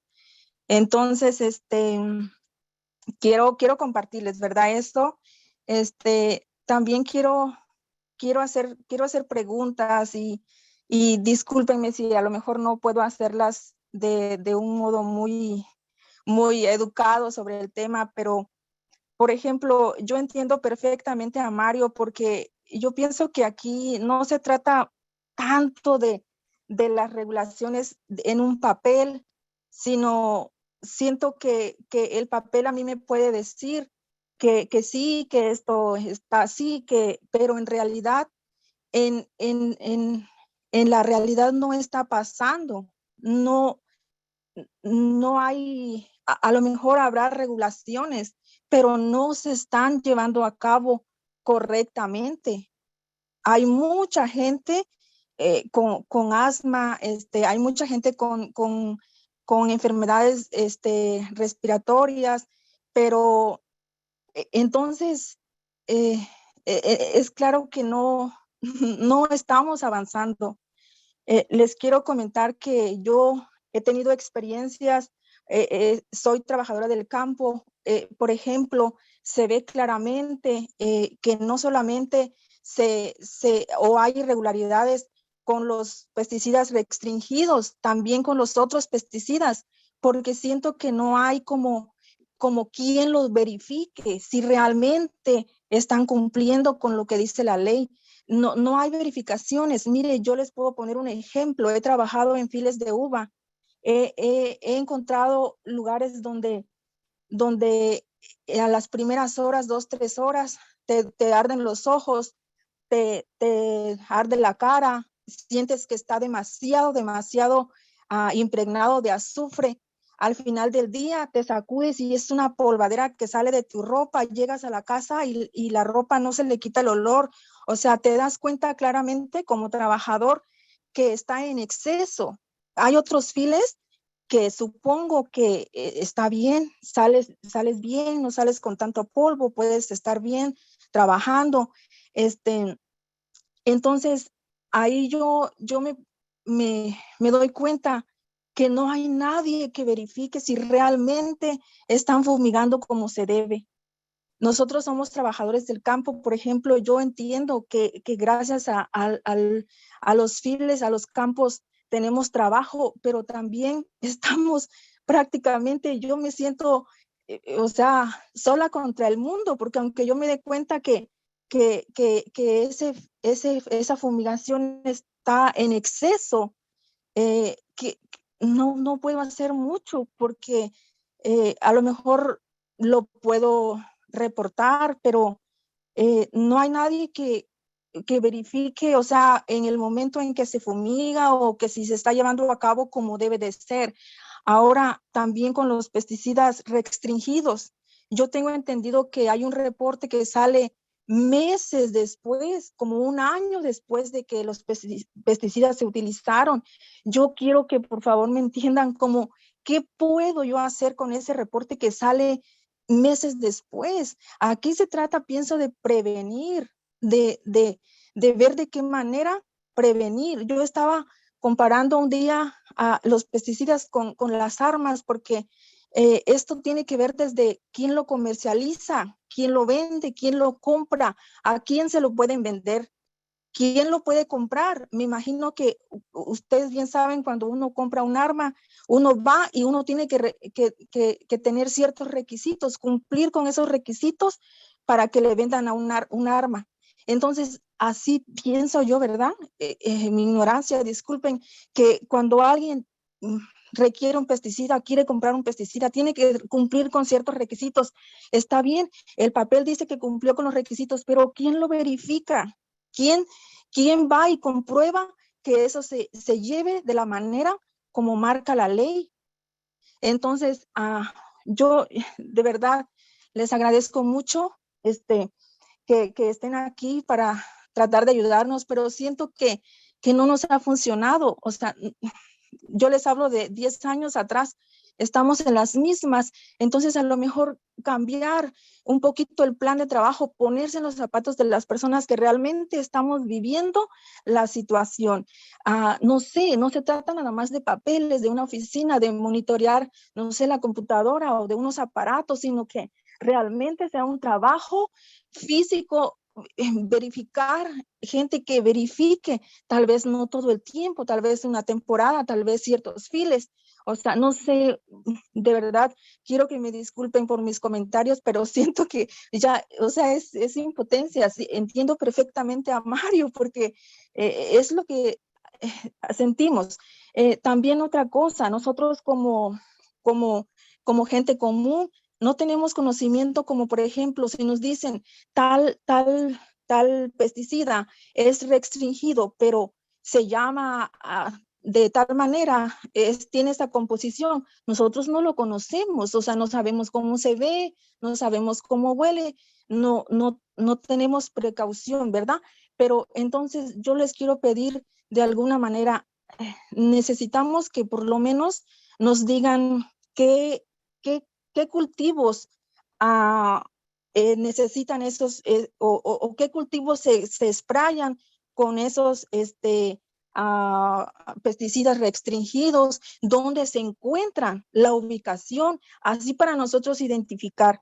Por ejemplo, si nosotros sabemos que aquí cerquita hay un fil de almendras y ese fil de almendras se fumiga con pesticidas restringidos, a lo mejor vamos a tener un poco más de precaución, ¿verdad?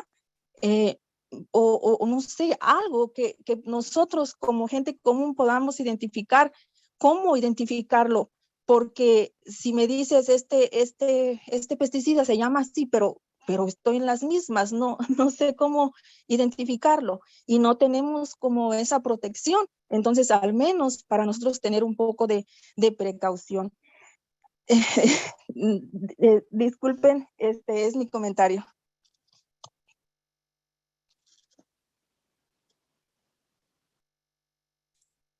Thank you, Minerva, for sharing. Are there any comments from responses? I know it's a lot to take in. Okay, we'll move on to the next public comment or I'm sorry, committee member comment. Gustavo Aguirre, feel free to unmute and share.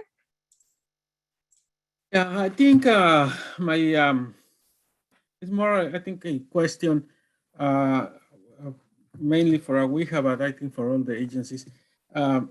Just hearing, the presentation and going back to the issues identified by our communities of residents. An example, the Arvin and Lamont, the trucks, heavy trucks that cross the communities, and the concern about, the pollution, the diesel pollution. That's one, but the other one is pesticides. I think the question is there information already that can tell us, the communities, how we are being affected by trucks, for example, or can we collaborate with the Air District and other agencies to find information on how, how it's affecting and, to find out ways how to reduce, the exposure of pollution from diesel, but also, together with DPR, how can we, in other words, support the efforts of 617 Arvin Lamont to kind of justify, the projects that we may identify to reduce pollution. So my understanding, and feel free to correct me if I'm wrong, you're asking what OEHA can do to support pollution concerns from traffic from heavy duty diesel mobile sources, right? Yes, I think my assumption now, I don't think we are there yet, but both Arvin and Lamont have their main streets are like the routes for a lot of trucking.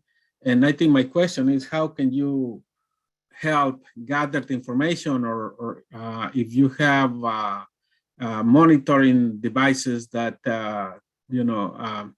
capture that kind of pollution, how AWIJA can play a role supporting 617 in your capacity? So with traffic pollution, the mobile source information, I believe, comes from CARB, whereas, pollution from a stationary building, facility, factory, whatever, can also contribute to air pollution. And so teasing that out of a specific location kind of comes down to what's the best available data that OEHA can have for understanding the pollution for mobile sources. And with mobile sources traffic, you have passenger cars and diesel heavy duty trucks and those different contributions. So the better data we have, the better data we can understand what impacts it might have on health. Because as I shared in the slide, we have health guidance values for some chemicals, but not all. So if we find out that this is a hypothetical, I'm not saying this is true, but if hypothetically we know that heavy duty diesel PM is a big contributor to the air pollution from the mobile traffic source, we might be able to estimate if we reduce that would contribute to whatever health benefit. But if there are other contributors, which there usually are, that makes our work harder to specifically say reducing one pollutant produced a specific health benefit, because we live with an environment where we have complex exposures from your agricultural concerns, from your traffic concerns, and from water concerns. So the science is as best we can with what we know. And I apologize for that complexity, but that is the complexity of it. I'm wondering if, thank you for that. If Brian Moore, if you have additions to this question specifically?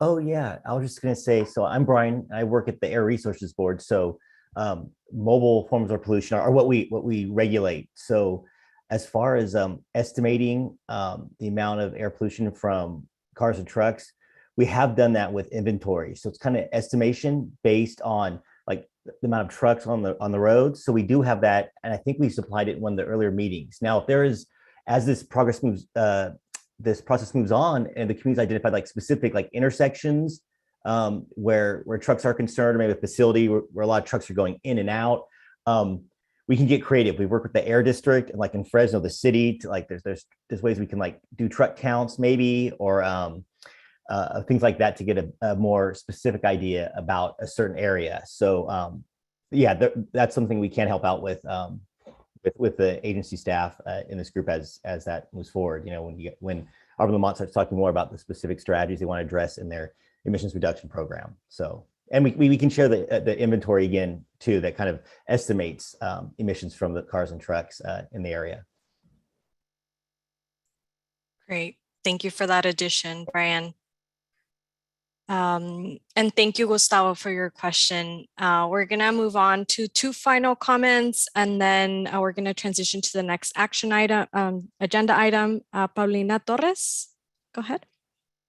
Yeah, thanks to Lily and folks just for the presentations tonight. I think, so I guess my question, and I think it builds a little bit off Gustavo's, is I guess I'm wondering, I think OEHA's role in 617 is critical. And I think, you know, in addressing or assessing health benefits of emissions reductions practices, I wonder if something like I guess how available OEHA could be for this committee in terms of like, is it an option or is it a possibility that, say, the community, you know, determines that it wants to reduce, since we're talking about pesticides by X amount, right?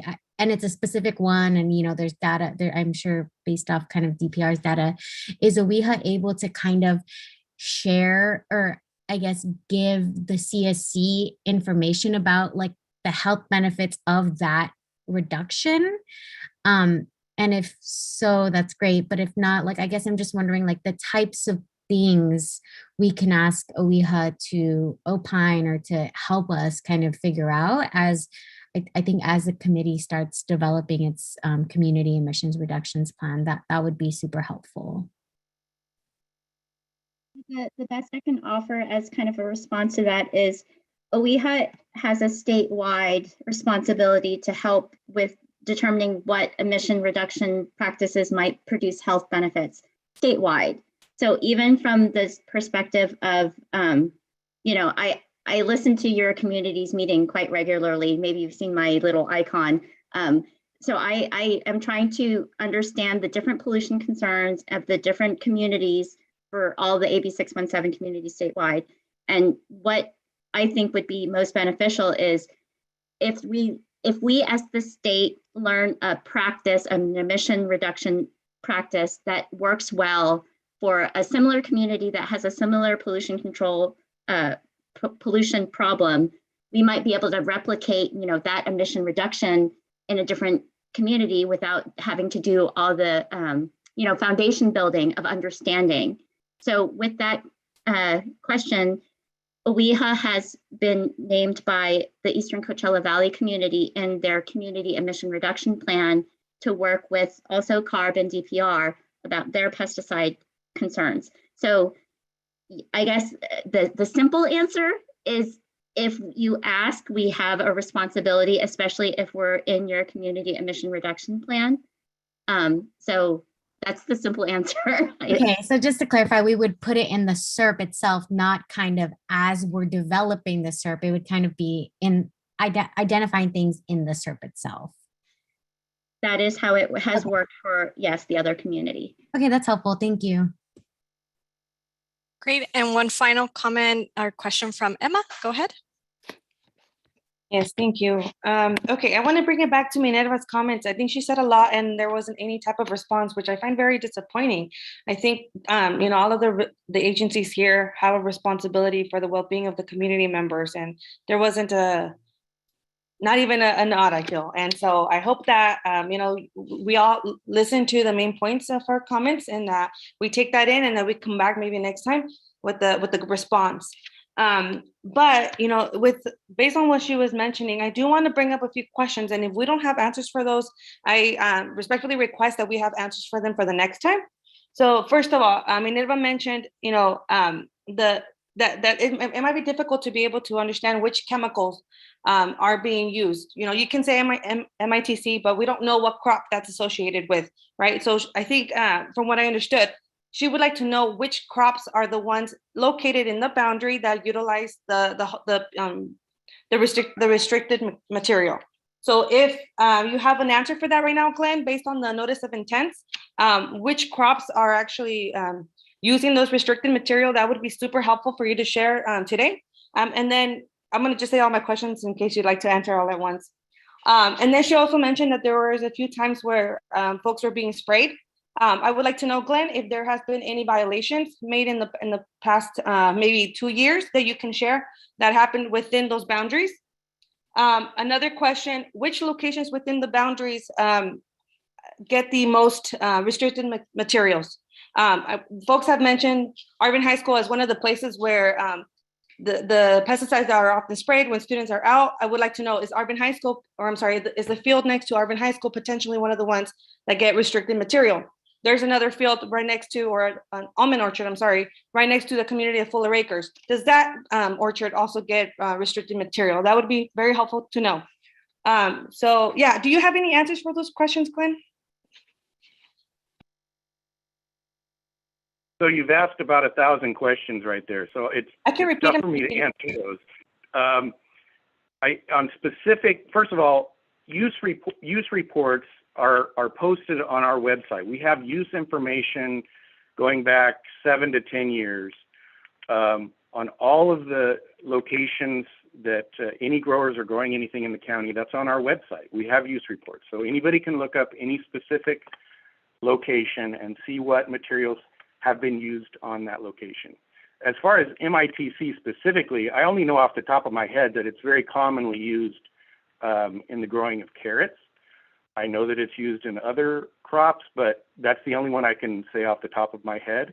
And specifically for each of the fields that use restricted materials, I would say the bulk of them could, but without a specific site, I mean, you've said one that's next to Arvin, I could look that up, but it's not going to be any different of an answer than any of the other locations that are within the boundaries of the Arvin-Lamont area. But if you have these specific questions, feel free to give my office a call, and we can do a deep dive on any of that information for you. Thank you so much. Yeah, I think knowing that the reports are on the website is helpful. I can review those definitely. But I do think that it's really important to bring that data back to the CSC, because that's what the community is going to base their emission reduction strategies on, is on that data, the crops, the chemicals, the health impacts, right?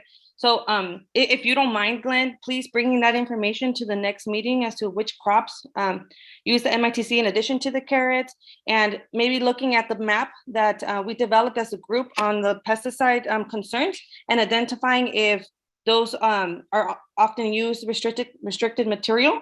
I think we've done a lot of the work already that can help guide your research to bring some more information. That would be super helpful. And then, of course, the violations, if you don't mind bringing information on those violations, would be nice too. And then lastly, I did want to mention, again, I think everything that Minerva mentioned and everything that other folks said, it really highlights the need to phase out completely from pesticides, right? Pesticides are harmful not only to our residents, to their health, but also to the environment, to the water, everything. So I was wondering, Min, do you know of any steps that DPR is currently taking to stop using pesticides? Yeah, so I was actually, sorry, I was a little slow getting into Minerva's comments, and we do actually do quite a bit. To answer the question, we are very concerned about things that have happened. So what we have is we have an integrated pest management program that we have. We also have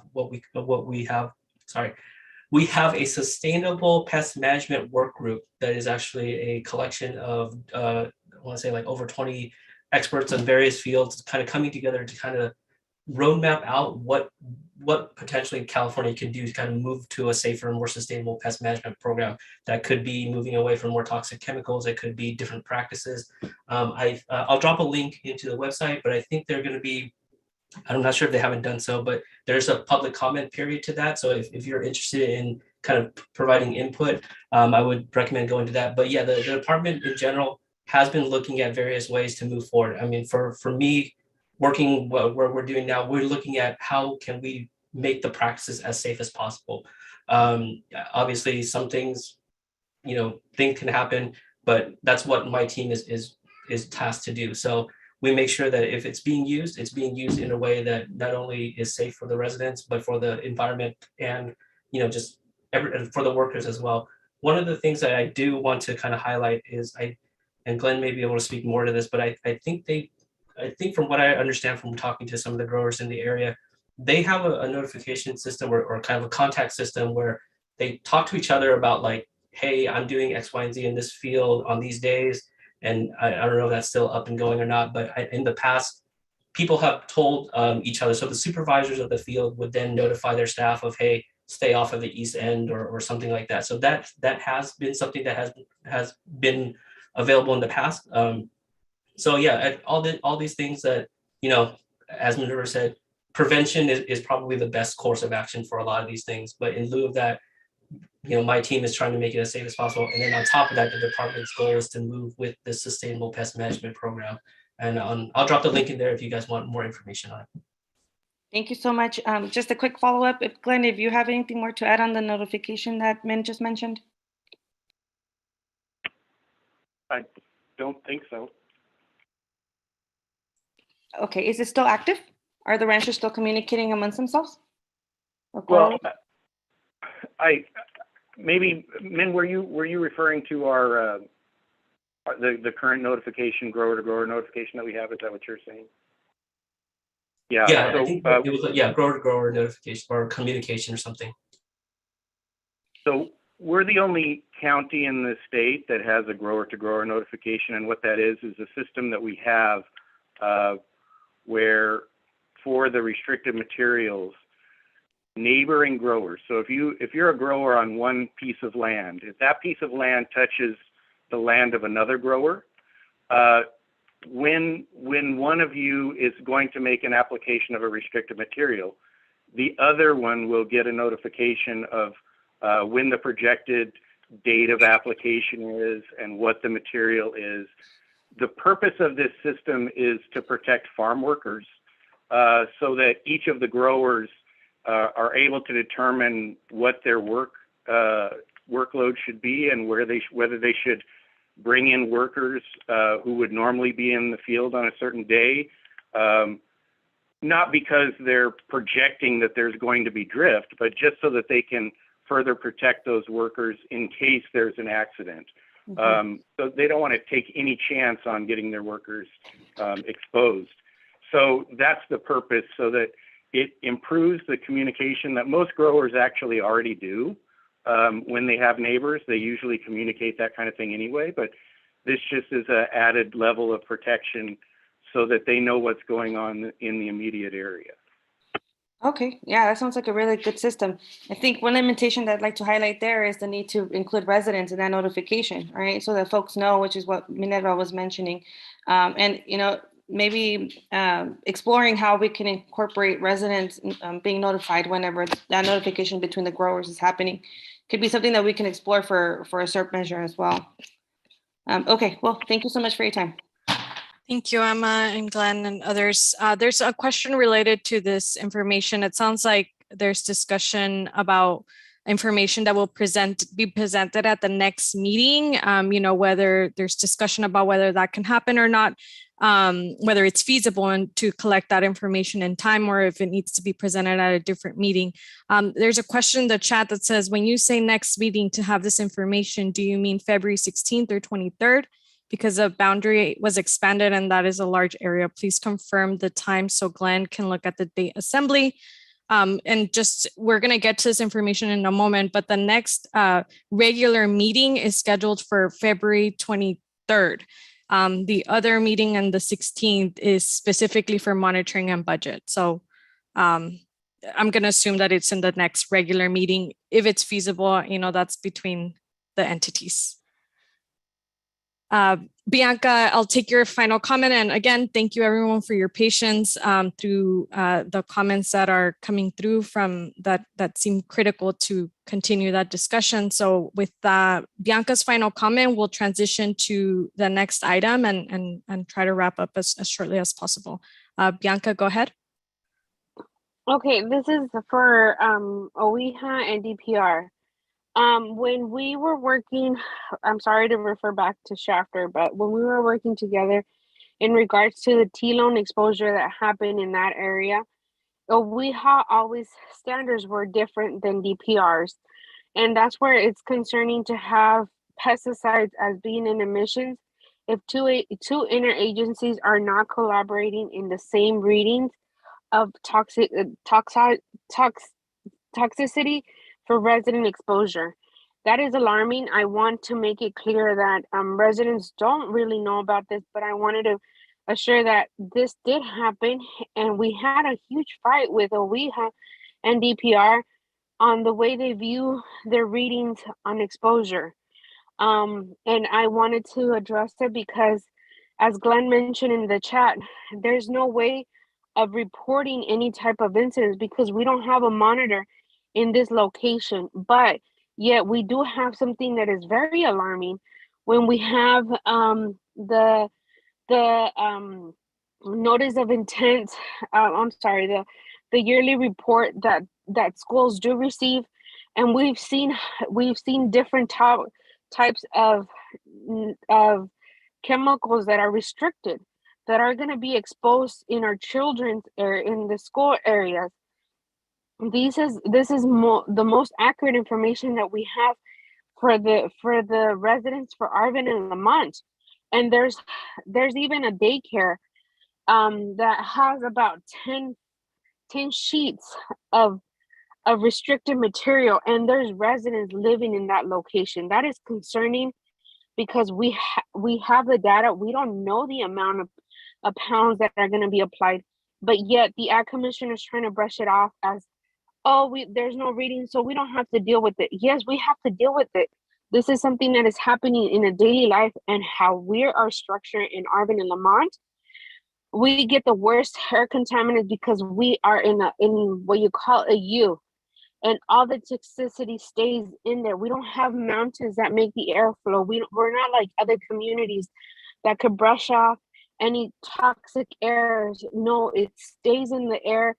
We breathe it, we live with it, and it stays in our ground. And that's where we need to bring this to float.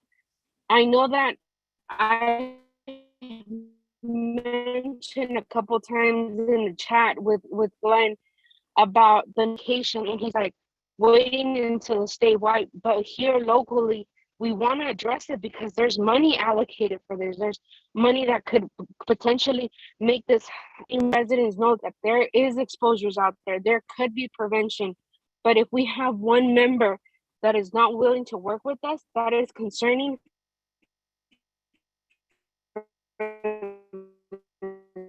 State agency to come and represent, like, we're here to support, but if we don't have the state agencies back in the local jurisdiction, we need something from the state agency, from EPA. We've gone to everybody in the book, but I wanted to see what is Glenn's new proposal, or is he going to bring anything in the mix, because pesticide is a form of emissions in the area, and it's toxic for our children, for our families, and we need to address it as a big monster here.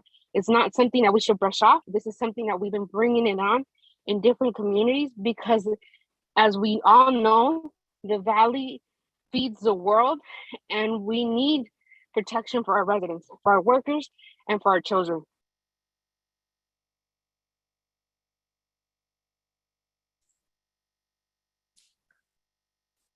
Right. Thank you for that, Bianca. Again, please, anyone from agencies, unmute yourself if you'd like to respond. Glenn, I think you're unmuted. I would like to respond for the county. Okay, go. Glenn works for the county. Go ahead. So I would like to respond. We will take all of the recommendations, whatever recommendations come up on trucks, on pesticides, We will take them. We will have a public hearing in front of the Board of Supervisors. The different county departments will make their recommendations, and we will provide input back to AB 617. Glenn is not the only one on the docket here. You know, there's questions about public works, about trucks, there's other sorts of questions. You know, we're part of this process. We're excited to hear. We're going to bring this data back that's been asked for. I think that's a smart thing. Let's lay it out and look at where the fields are and what's being used. But I don't think it's appropriate right now to ask us to commit to anything. We want to work our way through this process. We've been here at every single meeting, and the committee will come up with their recommendations, and some of them are under the county's purview. And we promise that we'll bring our new ideas forward, but let's let the process finish before you start putting us all on the hook to decide something. So that's my response. Glenn, if you have anything else to add, feel free, but we are working together as one agency, which is the County of Kern. So thanks for letting me put that in at 7:03. Thank you. Thank you, Lorelei. I could just add one thing on that, and I just like to reiterate, and this was also part of Min's presentation. Kern County does not develop statewide regulations. That's DPR, that's EPA, that's CARB. I just enforce them locally. So I think it's important to reiterate that.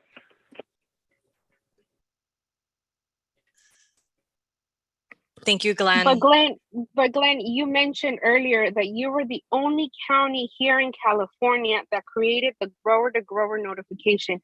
The only reason why you created the grower-to-grower notification was because of all the numbers of exposures that were happening at the beginning when you started in the office. Now that we've been asking for the same thing in a different in your county, it's not replicating or creating a new process. It's just opening that window for residents to know what are they being exposed, and yet you are bringing up the statewide notification and not wanting to cooperate with residents. That's where I'm looking at Laura, whoever spoke right now about the county. We've gone to the county. We brought this issue to the county, and yet their remark is like, we know what Glenn is working on. We are all for whatever he decides. If we're out here for making a change in the community, we want to see that changes. And if we're looking at the county and not seeing any changes, we are looking at the state agencies so they can put their foot down and see what else can we do. Because if we don't have any changes from the county or the ag commissioner, now we're looking at the state. Who's responsible of all these exposures that are happening in the valley? Okay, well, I appreciate that comment coming back. But we are here, we are in this process. I was at those hearings too. I didn't hear the board ever say, whatever Glenn wants to do, we're going to do, Bianca. And I would just like the facilitator to remind everyone, this is not supposed to be about the people. This is supposed to be about the problem. So I would just ask that we be respected. We have bosses too. The state agency people who are on here also have bosses. This is a process. I really get your frustration, but we're all still here. So let's keep working on this process. You want an answer today, you're not going to get an answer today, but we'll stay in this process. And if it means that this is all going to be about, you know, what are you going to do? What are you going to do? Let's just keep working. Let's keep working. That's what we're going to do right now. Thank you, Lorelei. And, you know, there does seem to be a lot more discussion that folks want to have. And I do want to note that it is 7:08 and we have a couple more items to get to. I'm going to give a space for the two agencies that are raising their hand currently to respond. And then we do, you know, want to gently move us all along through the agenda. And, you know, this is perhaps to all the agencies, you know, there's particular topics that were brought up today, and perhaps there is some discussion to have at the debrief meeting to identify which topics can be brought back for discussion and which ones need to be offline and make progress in different ways. So I'm going to turn it over to Lily at this point. Or Ming, I'm not sure who was first, but either of you can go. Lily, we'll go with you first. Just to address one component of Bianca's question, it was the one point about the different levels of concentrations, the relative exposure reference exposure level. Sorry, for different chemicals, OEHA and DPR do work together to come up with levels. One small caveat, just as an example, for the pesticide methyl bromide, OEHA has acute and chronic reference exposure levels, whereas DPR also has a subchronic level. So when we're talking about different values for health protection, there is an important distinction to know what kind of length of time that one might be exposed to that will determine which reference exposure level to look at. So I just wanted to point out that short caveat, it's not that DPR and OEHA have different values. We sometimes have a different time period to establish a value, and that subchronic time period, DPR has a value for that one pesticide and OEHA does not. We have acute and chronic, and DPR also has subchronic. So I thought that was an important distinction. We're not in conflict. We are actually just having a different value for a different time period. Thanks for clarifying that. Ming? Yeah, thanks, Lily, for that. I just wanted to just address, Bianca had talked a little bit about air monitor. There was no air monitoring done in that area. I'm going to drop the website for our monitoring studies. We actually have 2 seasonal studies from 2017, 2018, I think, that looked at organophosphates in the area. So that's about a dozen or so chemicals, and then that MITC that I spoke about. So happy to have any discussion about that if anybody has questions about the studies being done, but we have done seasonal air monitoring. It's been a big effort for us to be in that region. So I'm going to drop that into the chat for anybody interested. Okay, thank you.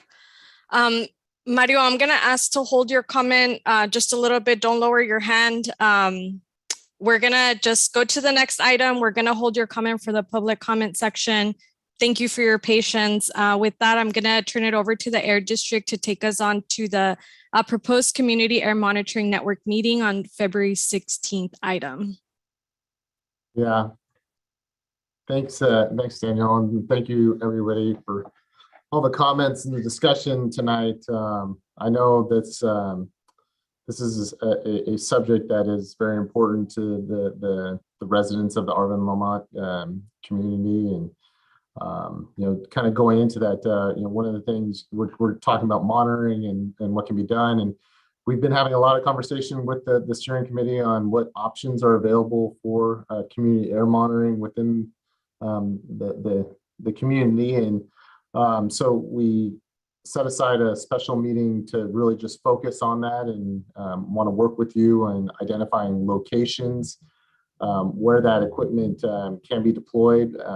We had a little bit of conversation about what types of monitors would be most beneficial to the community, and through those conversations, it was brought up that some of the similar monitoring that had been done in the Shafter community would be preferred.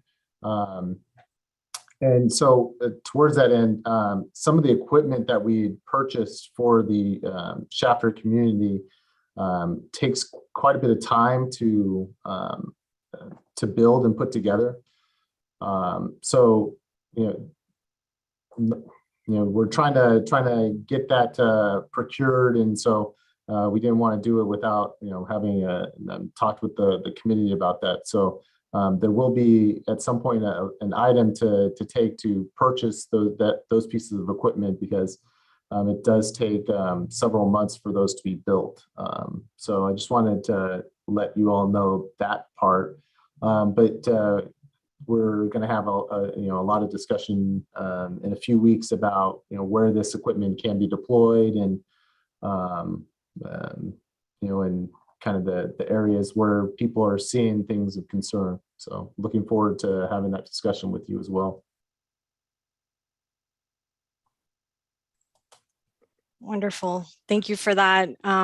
With that, we can go to the next item on the agenda, and it's really just to start wrapping us up. I'll start off with where Ryan just ended and just show the screen really quick to show you the upcoming meetings. As he mentioned, there's an extra CSC meeting here happening on monitoring and budgeting at 5 p.m. on Wednesday, February 16th via Zoom. You'll receive those links to your email as usual. And then for the next regular CSC meeting, there's going to be an emphasis on the SERP measures, Community Emissions Reductions Program measures. And that one will take place February 23rd via Zoom, and you've received that invite as well. The other meeting that's happening it's not a stipend, it's not a meeting part of the stipend program, but more so to offer you some information. So I will stop sharing this to prevent any confusion. But now I'm referring to a meeting happening on February 3rd. It's a Thursday, also happening via Zoom. Harder & Company, together with the Air District, is holding a forums and Zoom tech session. And we're going to focus the first 30 minutes to talk about forms regarding direct deposit and stipends regarding W-9s. Everyone in the committee that's part of the stipend program received some forms that we're asking for you to mail back. And so we'll have that session to give you more information. And then from 4:30 to 5, there will be a Zoom tutorial and really be able to get at any technical questions that or issues that you might be having while engaging in these meetings. So wanted to let you know about that. And then the last thing we'll touch on is regarding the suggested topics. You know, again, just to reiterate, those meetings that are happening have a topic designated already. On the 16th, it's monitoring and budget. And then on the 23rd is regarding the SERP measures. With that, just a couple more minutes. I'm gonna, in the spirit of our role as, with transparency here, we wanna show you the progress that the Air District and all of the different entities have made on the different action items that we take down at these meetings.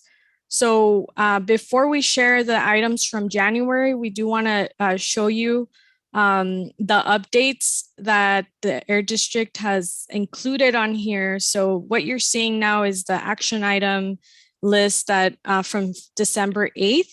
And so here I just want to point out, this is updated regularly in the website, the Arvin community website, and you can see on here the status and the outcomes. And so there's several comments that have been addressed already on here around the work that's happening. So some of the questions that you all had for enforcement and different type of presentations, the Air District here has been working with the different agencies to gather that information and making sure that your questions, the content of the presentations include the questions that you've brought forward. There's other items on here that are basically taken down by the Air District and are taking it into the different coordination that they're doing. So I'm just displaying it so that you revisit it back as well. And we'll bring this regularly to you, but just note that there's some that are still in progress, but they're providing you an update here on the kind of updates that are made. And so just as a clear example here, the CSC requested some information about the pesticide exposure. And so the Air District worked with DPR to present in January. So after this meeting, this is going to go into essentially, that it was taken action and completed so far. Obviously, there's more discussion that was generated today and potentially new items will follow, but I didn't want to display that. Finally, we have the action items from January for this meeting right now, and I'm gonna ask my colleague to review those. And these are being edited live, so if you see something that doesn't resonate with what was said, please, this is the time to let us know and we'll correct it live. So I'll turn it over to Liz to give us an overview, and I'll go ahead and share that for us on the screen.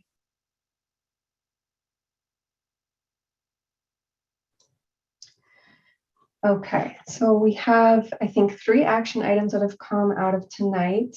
The first being that the Air District will report back to the CSC on the impact of the new composting facility, emissions, regulations, and permits.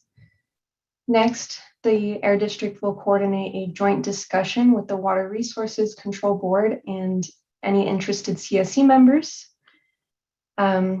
Next, and I think this one is also still being written out, but Kern County invites the CSC to send specific questions about the use of pesticides on specific crops, and we'll work with the committee and agencies to bring responses back to the CSC. As Daniela said, if you see anything that was missing, please do write it in the comments or let us know, and we'd be happy to change that for you.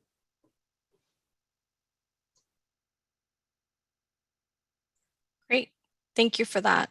Okay, with that, we're going to move on to that final component of our meeting. And actually, if the co-chairs, is there anything else to add in terms of the announcements or next topics, anything that I missed that you would like to highlight? Here's what I found. Okay. I think it's really well covered. Yeah, I think it's good. If there's anything missing out, definitely send out an email. Okay, wonderful. With that, we'll leave a couple minutes for the public comment period, and I will display those instructions. So at this time, we can start off with Mario, and I do want to invite anyone from the public that has another remaining comment. Again, if you're calling in, press *9, and if you are here via the app, please raise your hand and we'll get to your comment in a second. Go ahead, Mario. Yeah, the only thing I want to say is that we should all get together, anybody who's listening in this program. That's why the survey, we're trying to figure out to do our best to do a job for AB 617, to do the best we can to have a better location, a better place. And 2, for the county to understand that there's a lot of frustration here in Lamont and Arvin, and we need their help to help us out, that we could fix up the problems that we have here. And I appreciate everybody who is listening. Thank you. Thank you so much, Mario, and to all the committee members for your engagement tonight. Did anyone want to make a final comment during this public comment period? I don't see any raised hands, but let me look at the chat. That looks like oh yeah, go ahead, Ryan. No, I just want to really thank everybody, and once again, just thank the agency partners for all the presentations that they provided. I really appreciate the honest testimonials from the members and their lived experiences in the community, and highlighting the importance of this program and why it's important and what benefits it offers. And at the same time, I think you also heard what some of the challenges of this program are. And I just really want to thank Lorelei and Glenn from the county in their commitment to continue to work with the Community Steering Committee on an ongoing basis, and all of you to continue to work with all of the agency partners, and with the goal of developing a community emission reduction program that it's going to significantly make significant changes for the better of the community. So just want to thank everybody, and it's really important, and it's important to have these conversations, and I know they're not always easy, and it shouldn't be, so but it's really important. So thank you all. Thank you, Ryan. We can go to Emma's comment. Thank you. I just wanted to raise that there's going to be a webinar or a public scoping meeting on the Rule 4460 for fence line area monitoring, which directly impacts Kern Oil, which is within the boundaries. I don't know, Ryan, if you don't mind adding a little bit more about what that public meeting is for, and yeah, so maybe invite everyone to attend, since it does align with what we're doing. Sure. Yeah, thanks for bringing that up. So on Monday, there's going to be a scoping meeting. So a few years back, there was state legislation passed. It's called AB 1647. Assembly member Muratsuchi had developed, and it required fence line monitoring for refineries.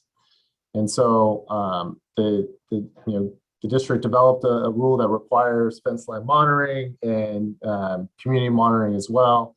A few meetings back, we showed you the community monitoring data that the district is collecting as part of that requirements. And so what happened was the district's rule was challenged in court, and the judge ruled that there was additional work that needed to be done on it. And so we are basically taking back certain portions of the rule and are going to be discussing it. So the first step is what we call a scoping meeting. And so we'll be discussing what the ruling that was made and how that impacts the rule. And so there'll be opportunity for community members to provide input into that process. And the first, like I said, the first step is the scoping meeting, which is on Monday.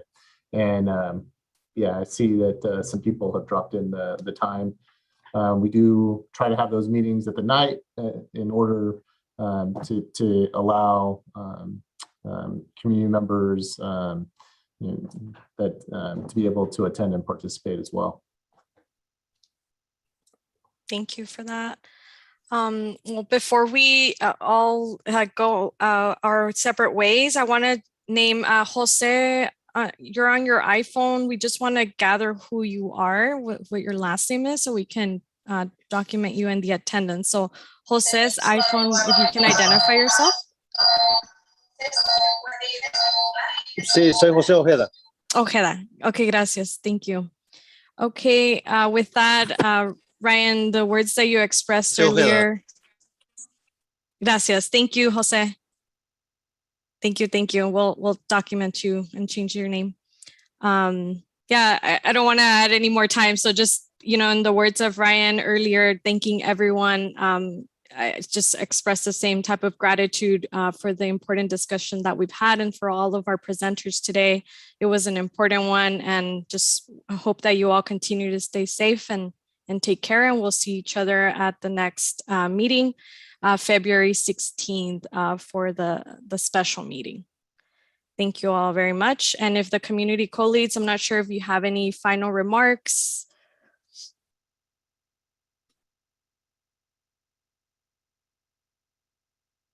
Bianca or Gustavo? No, thank you again so much for the discussion. And just keep in mind, folks, that the discussion overall on pesticide is one to keep in mind for when we're talking about potential pesticide area monitoring locations and what we want to monitor, and then two, for what strategies we could actually develop moving forward for the SERP, which is coming up here at the end of this month. So very rich discussion, and I hope we could bring this back again. Thank you, Gustavo. Ryan, anything else? Okay, have a great night, everyone. Stay safe. Thank you again. Good night. Buenas noches a todos. Buenas noches. Good night. Yes. Buenas noches.